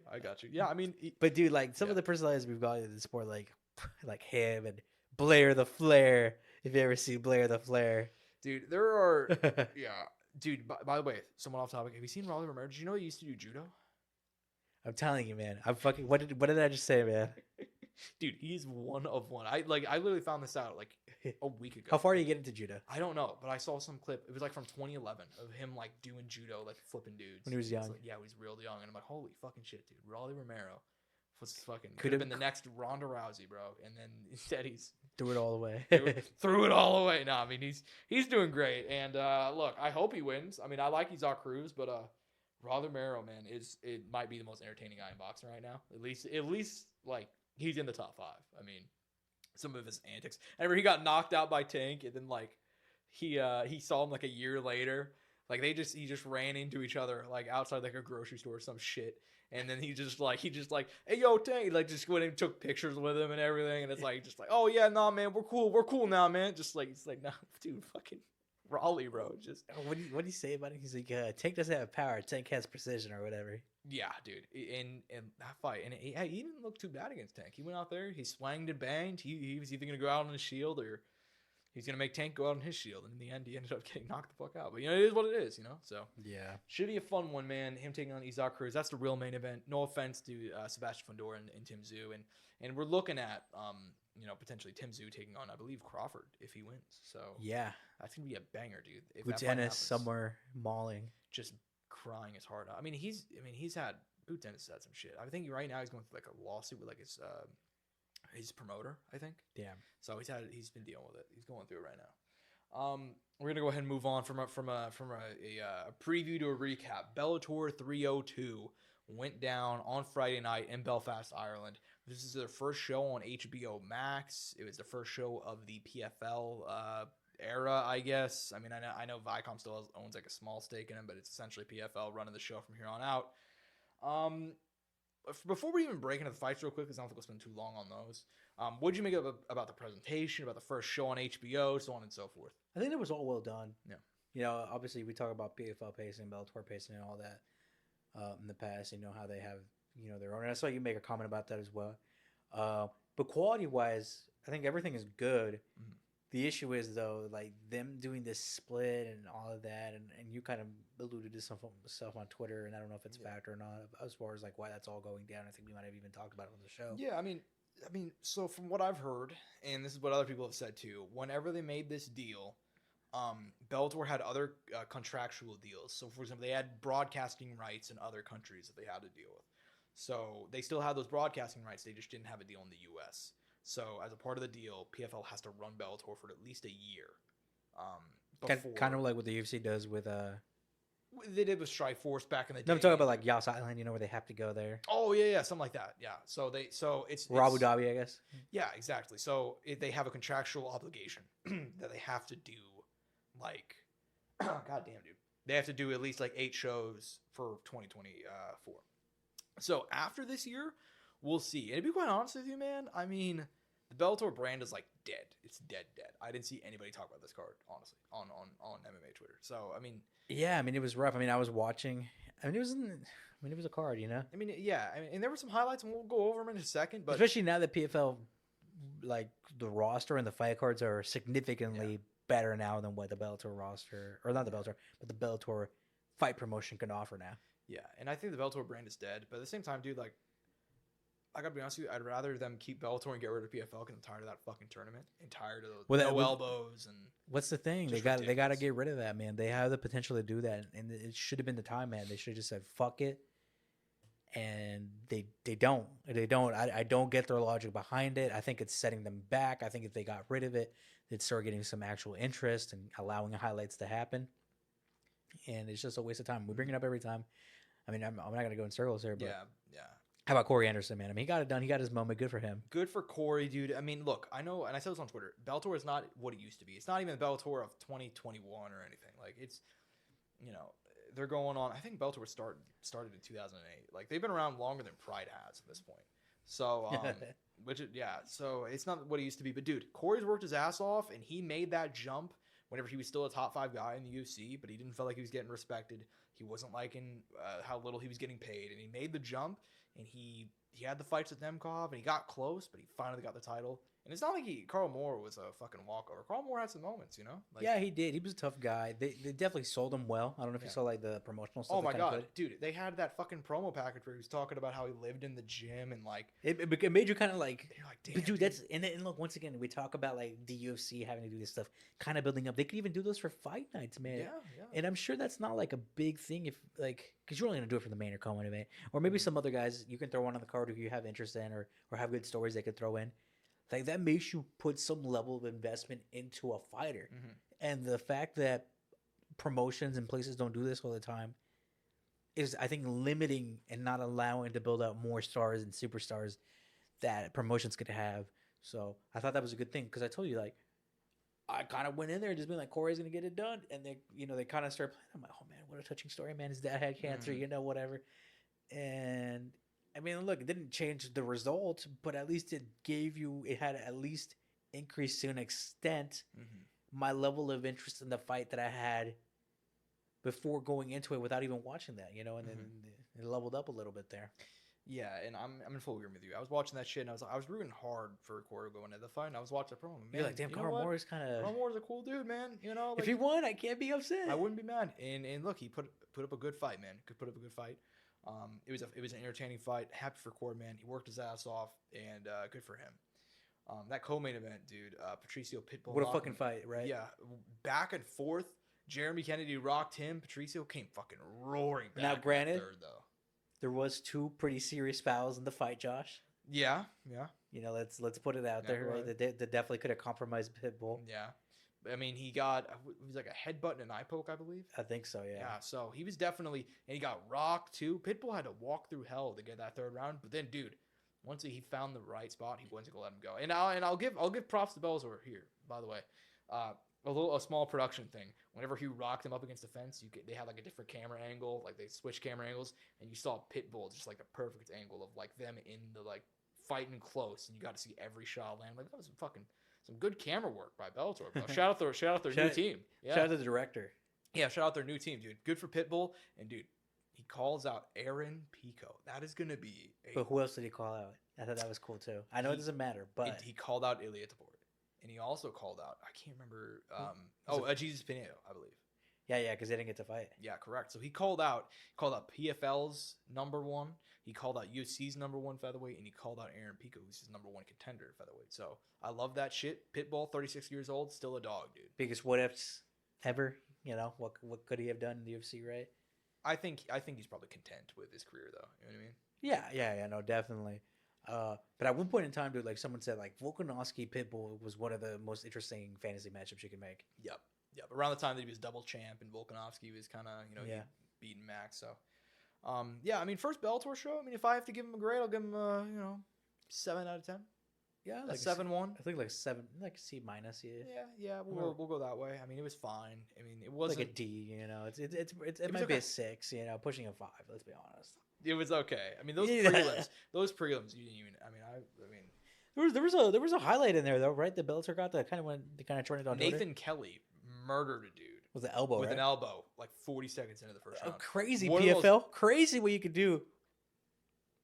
What? Yeah, it's just fucking ridiculous. Jesus Christ. Anyways, yeah, I mean, good for 2 Nate Kellys actually won on the night. So shout out to both Nates. One got a first round armbar, the other one knockout. By the way, that Nate Kelly that Josh was mentioning, I highlighted him last time. That's the kid from the Conor McGregor press conferences. That is that kid now. Yeah, correct. Fighting in an amateur career in Bellator. Yeah, and they got the sub in the first round. Looked good. Yeah, no, he's young. He's very young. I think he's just like barely 18. Or 19, something around there. So long time to get in. And only amateur too. So and I mean there were some other wins. I mean, Manuel. I'm not sure your his name, but I believe it's Manuel. So is knocking out Tim Wild with a knockout, just picture perfect, flatline him, face down, ass up, bro. Just one shot. That's where they got crumbled, right? Yeah, he crumbled, dude. I mean, an incredible knockout win. And a guy that I believe he got like signed to the PFL like a long time ago, and then he tried to sue the PFL to go to the UFC because I think like he won like a Contender Series fight or something at some point. They wanted to sign him, so it was like some weird shit. But now he's back on the right track. I got a huge win, so that's a guy to watch in the future. Fabian Edwards going to take on Johnny Eblen again. Jesus Christ, is that actually real? That is correct. That was a #1 contenders fight. Him against Aaron Jeffrey. That was a close fight, and look, I mean, Fabian, he had a good. You could argue he was winning the fight. I wouldn't agree with you. You could argue he was beating Johnny Eblen, but you could argue that he was winning up until the knockout in the 3rd or the 4th round against Johnny Eblen. I mean, I don't hate it, but I don't love it either. But they got beef. I mean, if you guys remember the end of that fight when he knocked him out and he went over and spit. He's like spit on Leon, dude. I mean, was it his coach, or was it Fabian? Yeah, it was either he either spit on his coach or Fabian. I don't remember which one. But you couldn't tell where exactly. But he spit on, at the very least, his corner. So, and then he nearly got into a fight with Leon Edwards. After the fight, they had a whole brawl. It was a whole thing. So fire.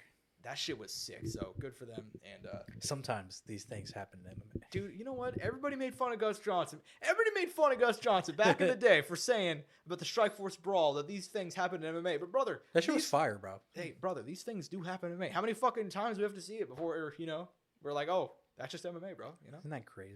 Yeah. I mean, the Strikeforce brawl, I hate that people call it the Strikeforce brawl. I mean, it's kind of just Mayhem Miller getting jumped, It was Mayhem Miller against the Diaz bros. So nothing new for Mayhem Miller. Yeah, right. Who else? Jake Shields. I mean, not that it mattered. Jake Shields probably pulled guard during that fight. If Jake Shields were in a street fight, he'd fucking pull guard, dude. I mean, no doubt about that. I mean, you saw what happened against Mike Jackson. Fucking... Get him off me. Get him off. Yeah, instantly took him down, Even in a street fight, Jake Shields goes to the mat, dude. Anyways, good for Bellator. It was an okay card. I mean, that's all I got to say about it, It happened. Hopefully the next one will be better in May. That being said, fight news, man. Fight news. The Bronze Bomber, Deontay Wilder, is going to be back June 1st, Saudi Arabia, I believe headlining that Matchroom versus Queensberry card. going to be taking on Big Bang Zhang Zheli Zhang. Had the opportunity to fight Joseph Parker in a rematch. It's like, fuck that. What happened there, man? I'm going for Deontay Wilder, the bigger fight, more money. And look, man, winner of this is set up to be a huge contender moving forward in the heavyweight division. Two guys who just, they love to bang, bro. So what do you make of this one, man? DTF Fighters of the Week? Our DTF Fighter of the Week. I joke aside, I do want to give it to Deontay Wilder. This dude could have came back and fought anybody. He could have fought Ngannou after Ngannou just got murked. He could have fought so many guys. He could have fought Andy Ruiz. He could, another guy who hasn't fought in forever. It's like, nah, fuck that. I'm fighting arguably the second hardest hitter at heavyweight, Zheli Zhang. You know, what do you make of the fight? Do you, on like a scale of 1 to 10? You know, it only makes sense, right? They already kind of had rumors in the past, and then they're both coming off losses, and both rough in very different ways, and lost to the same guy. So, hey, man, take care of business. And you know, it sucks because at one point they talked about this happening potentially in China, right? And it's, that's not happening now. But it'll still be good. And look, these guys, we know what they can do. Yeah, and lights out, baby. And some people were just automatically writing off Wilder. I'm not going to do that. I actually think this is I mean, I don't want to say it's the best matchup for him, but like if you're facing a top 10 guy, you'd want to face a slow plodding forward 40-year-old who's coming off a loss. I mean, but has weight, but has power. Has weight, has power. There's obviously things he has to watch for, but it's like I'd much rather fight him than, like if we're talking actual contenders, man. Filip Rogovic. I'd much rather fight him than Filip Rogovic, or maybe Daniel Dubois. I mean, there's not the Cuban guy. I can't think off the top of my head. Luis Ortiz. Not the other Cuban. Frank Sanchez. Frank Sanchez. Yeah, who I wanted to say Frank Martin, but that's not right. No, he's down at 140. He's the guy fighting Tank next. So close enough. no, but I knew it was a Frank. I just can't remember. No, you're good. You're good. I'm shocked with you. Yeah, man, I like this fight a lot. Honestly, I really do, man. I mean, two guys who are gonna go forward. They're gonna swing. Tons of power. Shouldn't make it to the scorecards, and it's also going down. I said it's headlining. It's not headlining. Dude, the odds for it to make the scorecards must be insane because it's not gonna happen. It's not gonna happen. No, it's not gonna happen. I said it was headlining. I actually take that back. This is gonna be the co-main event, I believe, of B-Vol versus Better Beef. So hey, that's pretty fucking solid, man. Yeah, and they're gonna have some other fights on there. They haven't announced yet. Huh? It'll be some bangers. Yeah, it's gonna be some bang, dude. June 1st is the most loaded day in combat in a long time. So what else is going down there? So B-Vol, Better Beef, Wilder, Zhang, Jorge Masvidal, Nate Diaz, UFC 302, and then there's something else. Which 302 is going to be what main event? Do we know yet? We don't know yet. But that's the one I want to say. No, Conor is rumored for 303. I don't remember who's linked to 202. That's weird because we know what's going to happen at 301, which is the Brazil one, which is looking rough. But the fact that we don't have any idea what's going down for 302 is kind of wild. It's getting better though. They just added Volkov against Jailton Almeida. You know. Yeah, they did drop that. I'm gonna have to fucking watch. That's a quick turnaround for Almeida, by the way. It really is. I mean, on paper, that seems like that should be a relatively shout out Volkov. Good matchup for him. At the same time, though, like the fact that he's coming back so quick is a bit of a. But also, Volkov's gotten better and he has wins. You're not wrong. And Volkov's like not that far from reaching the title again. Yeah, but it's crazy. He's won a couple fights in a row, like 3 in a row, I believe. So that's some relatively decent guys too. Yeah. So should be exciting. But anyways, man, excited to see that card going down in Saudi Arabia. Like it's Turkey Algic, man. I mean. That motherfucker. Yeah, you keep highlighting it, man. If there's a guy, look, man, I really just keep glazing, Josh. I'm not like that DAZN interview. Do you ever watch that DAZN interview? I told you to watch it. Yes. Yeah, dude, just sucking them off for an hour, bro. I mean, it's like my honor, man. That you did that. That was incredible. Like, just like it's like, come on, man. Like, just treat him like an actual guy, man. I understand. I mean, I guess he could kill you, so never mind. But anyways, yeah, I mean, excited to see that fight and happy that they're getting boxing moving, man. I'm really happy with that. Speaking of boxing, Francis Ngannou has not been seen since his loss to Anthony Joshua earlier this month, which, not a long time, but... Man, I forgot that happened earlier this month. Yeah, really? It only happened 3 weeks ago, so, yeah, man. Got just annihilated. And afterward, we were kind of questioning what was going to be next. I mean, we heard... He said he wants one more boxing match. Guys like Chisora have talked shit about him, called him out in the past. He's a link to Wilder, obviously, who's now fighting Zhang. We weren't really sure. And he said he wants one more boxing match, but that boxing match will not be next. Instead, he will be facing Renan Ferreira in the PFL Smart Cage on anywhere. I mean, Don Davis did not announce a date. He announced this fight was going to be going down the summer, anywhere between July and September, in Saudi Arabia. Not only that, that fight card, which will be pay-per-view, will also have Larissa Pacheco taking on Chris Cyborg in the co-main event, and they're also going to have Cedric Doumbé fighting on that one as well. To be determined if he's fighting Baki again or not. Which they got to run that fight back, I think, in my opinion. But we'll see what happens. What do you make of this news, man? Big Fran coming back here. Is this the right move, fighting in the PFL? I mean, I don't know what the right move was, to be honest. I don't know if there was a correct path. Some people said that, come back to MMA, get that one back. But it's been a while since he's competed in MMA. Who knows how he's going to learn? He's taking on a guy with power, who's tall, big, has capabilities on the ground. Look, I mean, if there was a Francis who had been consistently fighting in MMA, I won't even be worried. Won't even bat an eye. But this Francis is coming off a knockout, first career knockout. And we've seen what happened with Conor, when he had been removed and focusing on boxing, how that affected him in the cage. Is that going to affect Francis or is it not? And, it's heavyweight. There's other factors, credit for him for making a choice, because he had to make one, right? He has, he knows he has obligations. And, obviously making this card happen too. And I think the PFL is doing some decent stuff. Yeah.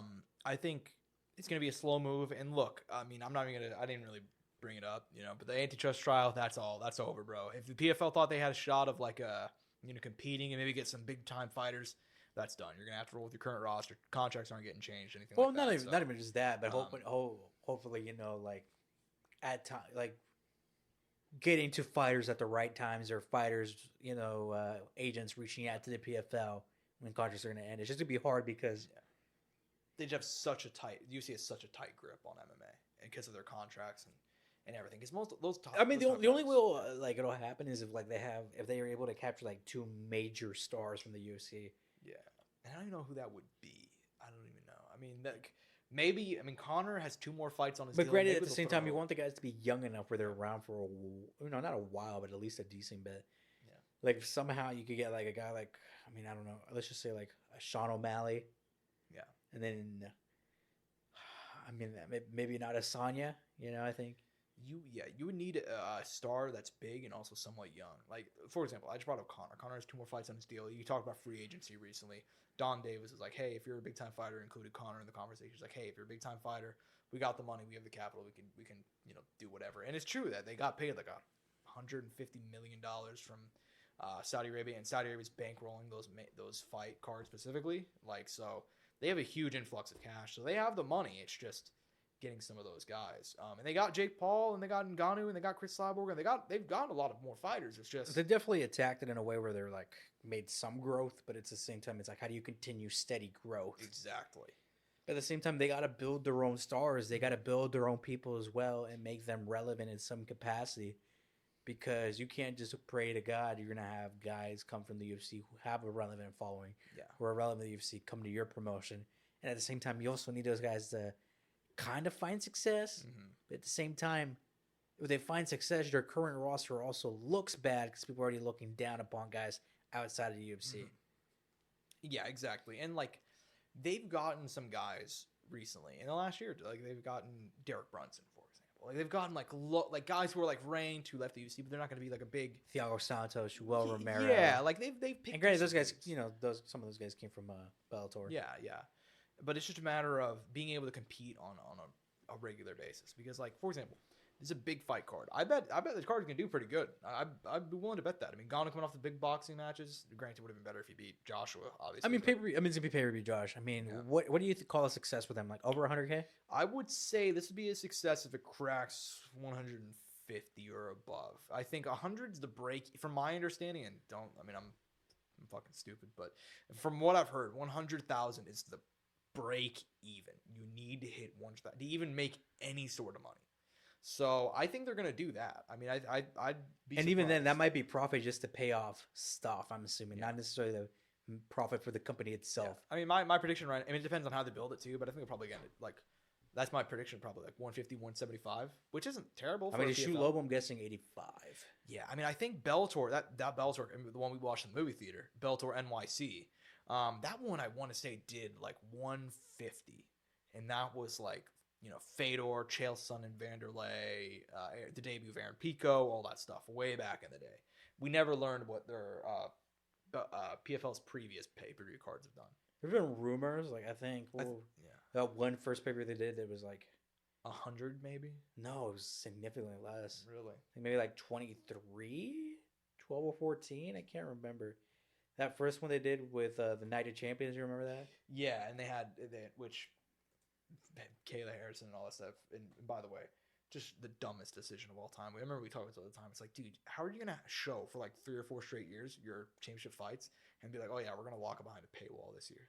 And if you do it, you got to do it at a pretty reasonable price. And if I remember right, they did like $59. It was like the old pay-per-view price.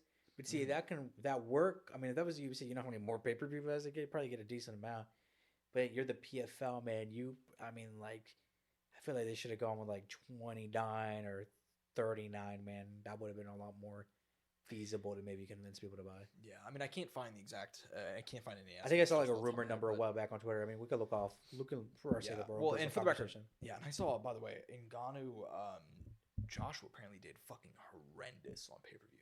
Like in the US, it got like 19,000 buys. But didn't like Fury and Ngannou also do pretty rough? So I believe Fury and Ngannou, like there were some people who were like, that one's like a little bit more unknown because I want to say that like it got like 100,000 to the US and like 200,000 or 300,000 in the UK, so it kind of like evens out. You know what I mean? And but that one was at least going down on a fucking Saturday and stuff like that. It was going down like Friday evening. It's like it was crazy call to go ahead and make. So I don't even think most people knew the fight was happening on a Friday. So no, I can tell you that for a fact. But anyways, man, yeah, I'm excited for this. Hopefully PFL can build this card out well. I got high expectations, man. I would love to see it. 2 things to go ahead and close out the show, man. Save Bigfoot. Hashtag Save Bigfoot. Big proponent of it. Still ongoing. It's not over. It's not over. We want him to quit. Same time, though, returned to the cage against Juan Espino. Fights to a draw. The streak is over. I believe he had lost, I want to say it was 15 in a row across boxing, kickboxing, and MMA. The streak is over. Angel, what is your reaction? Finally. Yeah. The suffering has ended at least once. The pain has been, the wound has stopped bleeding a little bit. Exactly. War is over, For a moment. Yeah. For a moment. Yeah, man. I mean, they're gonna run him against Mark Hunt trilogy in BKFC, bro. Jesus Christ! Could you imagine? I mean, Mark Hunt wants to come back for something, right? Mark Hunt said he's back. He said he's gonna fight probably in BKFC or boxing. Christ. So, which, I mean, he's gonna take on JDS in Game Bred MMA. Yeah. Jokes aside, I would not. By the way, you know something you don't have on there that we should talk about too? Go ahead. That Misfits. They had a show this week, which we know Misfits like shows that don't have their big let's talk about names have been a shit I'm happy you brought that up. I'm really happy you brought that up. Yeah. But Misfits got fucking swatted. Yeah. So if you guys Misfits 13, I believe was the event. Yeah. So they had which they have lost me with the 1v2, the 2v2, fucking one-on-one on Rust, that type of shit. You know what I mean? Yeah. It is like, I don't even want to call it WWE because like it's like worse than WWE. Like it is not as good as Fight Circus. It's not as good. It's not as interesting as Fight. Look, here's the thing. If you're gonna do this, Misfits, look, I'm looking. Mams Taylor, I know you follow me on Twitter, so I'm looking at you right now, right? Mams, bro, go all the fuck in. If you're gonna do, you can't just have like normal fights. And then you gotta have like a handicap match or a tag team match. Nah, dude, you gotta have a 1v2 all throughout the card. A man versus a woman, a transgender female fighting a man. You gotta have Boogie 298 versus Wings of Redemption fighting again in a rematch. Except in between rounds, they have to take nothing. They can't have water. They can't have breaks. They just have to hit. They just have to hit. Fucking Marlboro Reds in the corner. They're not allowed to have any. They're not allowed to do it. In the main event, you can have KSI fighting Wayne Rooney, but Mams Taylor is actually going to be ringside. And if KSI starts losing, he could throw in a smoke bomb, like Mr. Fuji in the WWE. You can fucking hit him with some mitts and then just take Wayne Rooney out of action. Yeah, dude, they got swatted, and that was a perfect, And then their main event fell out because I don't even know this fucking guy's but the name. guy had a panic attack. Yeah, Which, look, I believe the guy had never, like, since he's done he this. fought once. He fought once. It didn't main event or anything, and No. this time he got to main event, and it got to him, which can make sense, man. It's a lot of pressure. Well, and also they got swatted too, and it was a weird night. Because I think it was a bomb threat. Yeah, it was a bomb. God, I wonder who did it. Right? Yeah. There's no way to tell. No, it was obviously Aiden Ross fans. If you guys don't know, apparently, because Aiden Ross is trying to make his own promotion, but like, they're just unlicensed fights in a fucking barn somewhere. No, they're in his private gym that's built out. I'm joking. Yeah, but to say. I know, I'm joking. I'm not being serious, but it is a shit show. I mean, some of those fights I've seen, it's like, dude, it's worse than. Dude, there was that one knockout that happened though. I don't know if you ever saw it. And he punched the guy a couple times on the ground too. No, that one. No, that one. Oh, he you've seen that one? slept the guy and walked away. It was crazy. So there's that one. There was one where like two guys were fighting, and then like the guy's sister got in the fight too. I think so. Yeah. There was another one where like a guy got knocked out, and he punched him a couple more times on the ground. He did the good chase the more. Yeah, he did the old chase, but like worse than chase the more, because at least chase was only like one. Like, But I think Aiden like threw down the law on that. Like they were pretty upset about that. and I think they ended up working with the commission too. I think his most recent thing was like actually licensed, maybe. By the way, but you haven't seen the one knockout one because it was. I saw a fat guy get slumped. Okay, is that the one you're talking about? I don't think no. These Okay, are two never mind. skinny guys. Okay. Maybe we should look it up later and I'll show you No. because that was crazy. Yeah, and look, I mean, it was obviously Aiden Ross fans that did it. I mean, there's no mystery there. Yeah, I mean, because they were going head to head and they've been talking shit and all that stuff. So it's like, it is what it is. I mean, he's getting the viewers on Twitch. They got the viewers on the Zone. I mean, what do you value more? Right? yeah, exactly. I mean, look, it is what it is. It is what it is. I mean, this influencer boxing right now, it's on life support. We're fucking, we're staying alive, that sort of shit, So yeah, man, it's tough. But some of those fights, man, this is a deep cut for some of you guys. I don't even know if you know, this is worse than felony fights. You ever seen felony fights? No, what the fuck is felony fights? You know felony fights? Is it those Russian guys that do it in like that? Like out in some factory on some No, but I love those. You see that? That shit is crazy, dude, bro. Russia is a different place. It's a different fucking place. If you think you're hard, go hang out and fucking. You seen that one though, where like they're like in some like factory and everybody is around with jackets in the cold with hats on, and then you got two guys shirtless and they're fighting bare knuckle on cement. They might have already had a death in there but that I just don't know about. They probably have. Yeah, but felony fights, this is a deep cut. This is like the early 2000s, and this is like this was like before Kimbo Slice. It was like dudes who were like had got out of prison for like violent crimes, and they'd be like, "Hey, go fight in a fucking skate park and on a concrete floor," and it would just be like a dude filming with like two guys. And there's no referee for the record, so it'd be like knockout only. Yeah, it'd be like. In this corner, we have Jeremy. He's a KKK member who was arrested for robbery in 2001. On the opposite side, be like, representing the Latino Kings. Like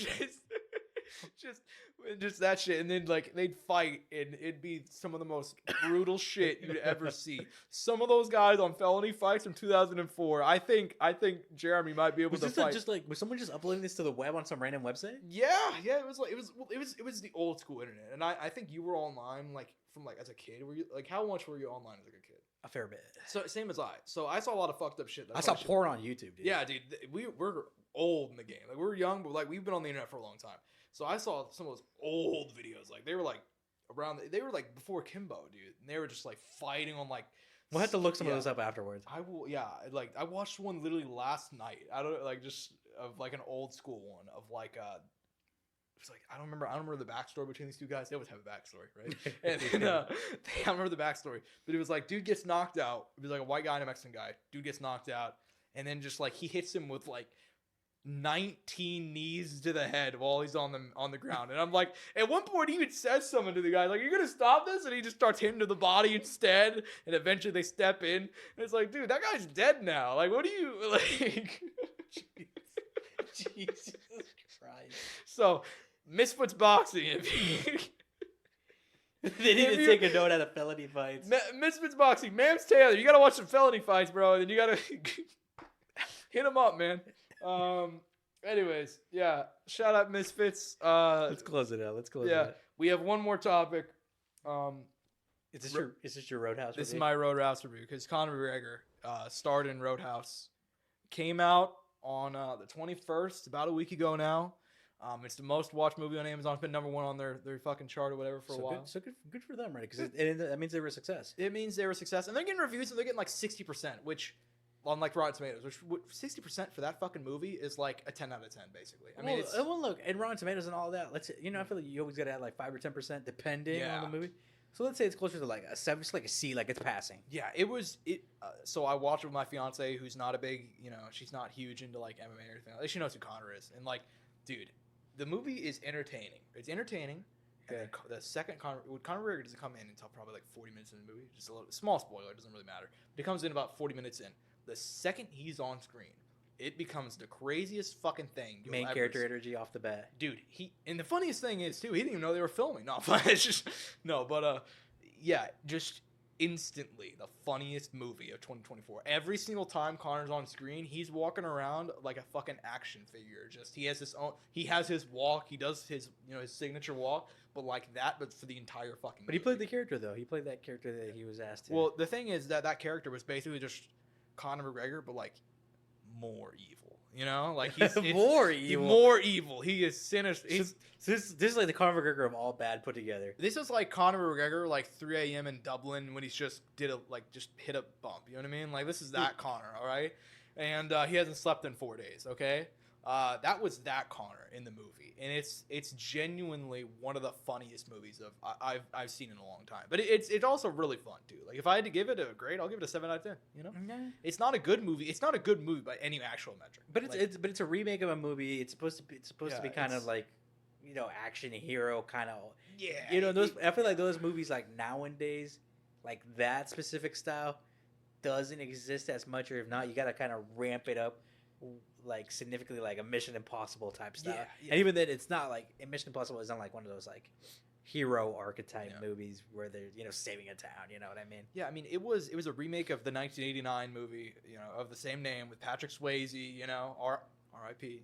So and a lot of people love the original Roadhouse too. From what I've heard. So it was a cult classic. It debuted, from what I remember, to like horrendous reviews.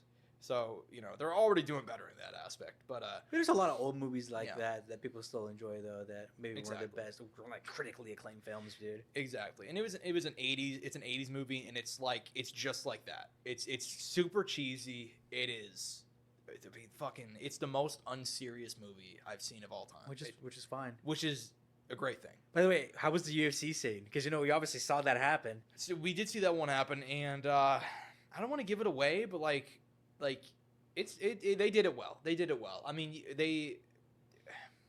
I don't want to get into like spoiler territory, but can you hear the commentary? Like, because we saw the commentary table. So did they actually use their reaction? They did not actually. That's what I found interesting. I'm actually gonna bring that up. Yeah, they did not use that. They actually didn't. They didn't show like a lot that they actually filmed. But I listened to them talk about it. I saw Jake Gyllenhaal talk about it. He's like, yeah, so we talked to them beforehand, because I guess the UFC didn't even want to do it, because the whole thing is he kills the guy in a fight, and that's how he becomes the bouncer of the bar. That's not a spoiler. That's in the fucking trailer. So, so he kills the guy in the fight and becomes like a bouncer or whatever. Like, the UFC didn't want to do it, and they were originally going to go with like CFFC or some shit. Some smaller promotion. Yeah, UFC eventually signed on last minute, and then like, hey, depending on the fights, you got like 8 minutes to film. You guys got to do this all like one take, and they did one take, and it turned out pretty good. So it was cool. I mean, it wasn't like. It was a really fun movie. Like whenever you watch it, you'll be like, oh shit! Like it's a very dumb movie, but the action scenes are done like pretty well.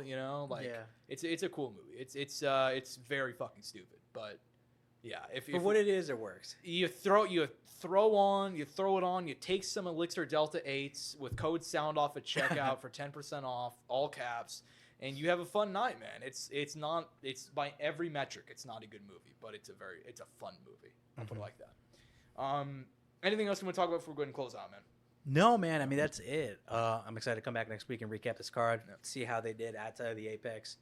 Hopefully, we won't be disappointed. Potentially have figure out who our next title challenger is going to be at was it flyweight? Flyweight, yeah, women's flyweight, 125. Yeah. I'm gonna say bantamweight there for a second. Close. That's only 10 pound difference. But regardless, I'm excited to be back next week. Always recapping, and man, I'm just excited to get to that pay-per-view, man. We're so close to 300, and that's going to be a movie. Recapping that here live, talking about that, and obviously sharing that experience together as we do for almost every pay-per-view now. Yeah, and it's always better to kind of like have that happen too. We kind of talk about like, oh yeah, like this happened, and I feel like more prepped for like the show. You know what I mean? But anyways, I hope you guys enjoyed. I'm at Josh Evanoff on Twitter, at Angel_Ortega_01 on Twitter, at Courtside Soundoff for all things relating to the show. We're pretty close to 1,500. If you guys want to go ahead and drop us a sub, we'd really appreciate it. Only 50 away. Yeah, I mean, it's less than that, you know. But now it is. Okay, even better. Yeah, it's only like 46 or something, you know. So anyways, just like I'm just. Hey, I count everyone, and you guys all matter. So appreciate it, and hope you guys enjoyed. Peace and butt grease. No mouse click once again.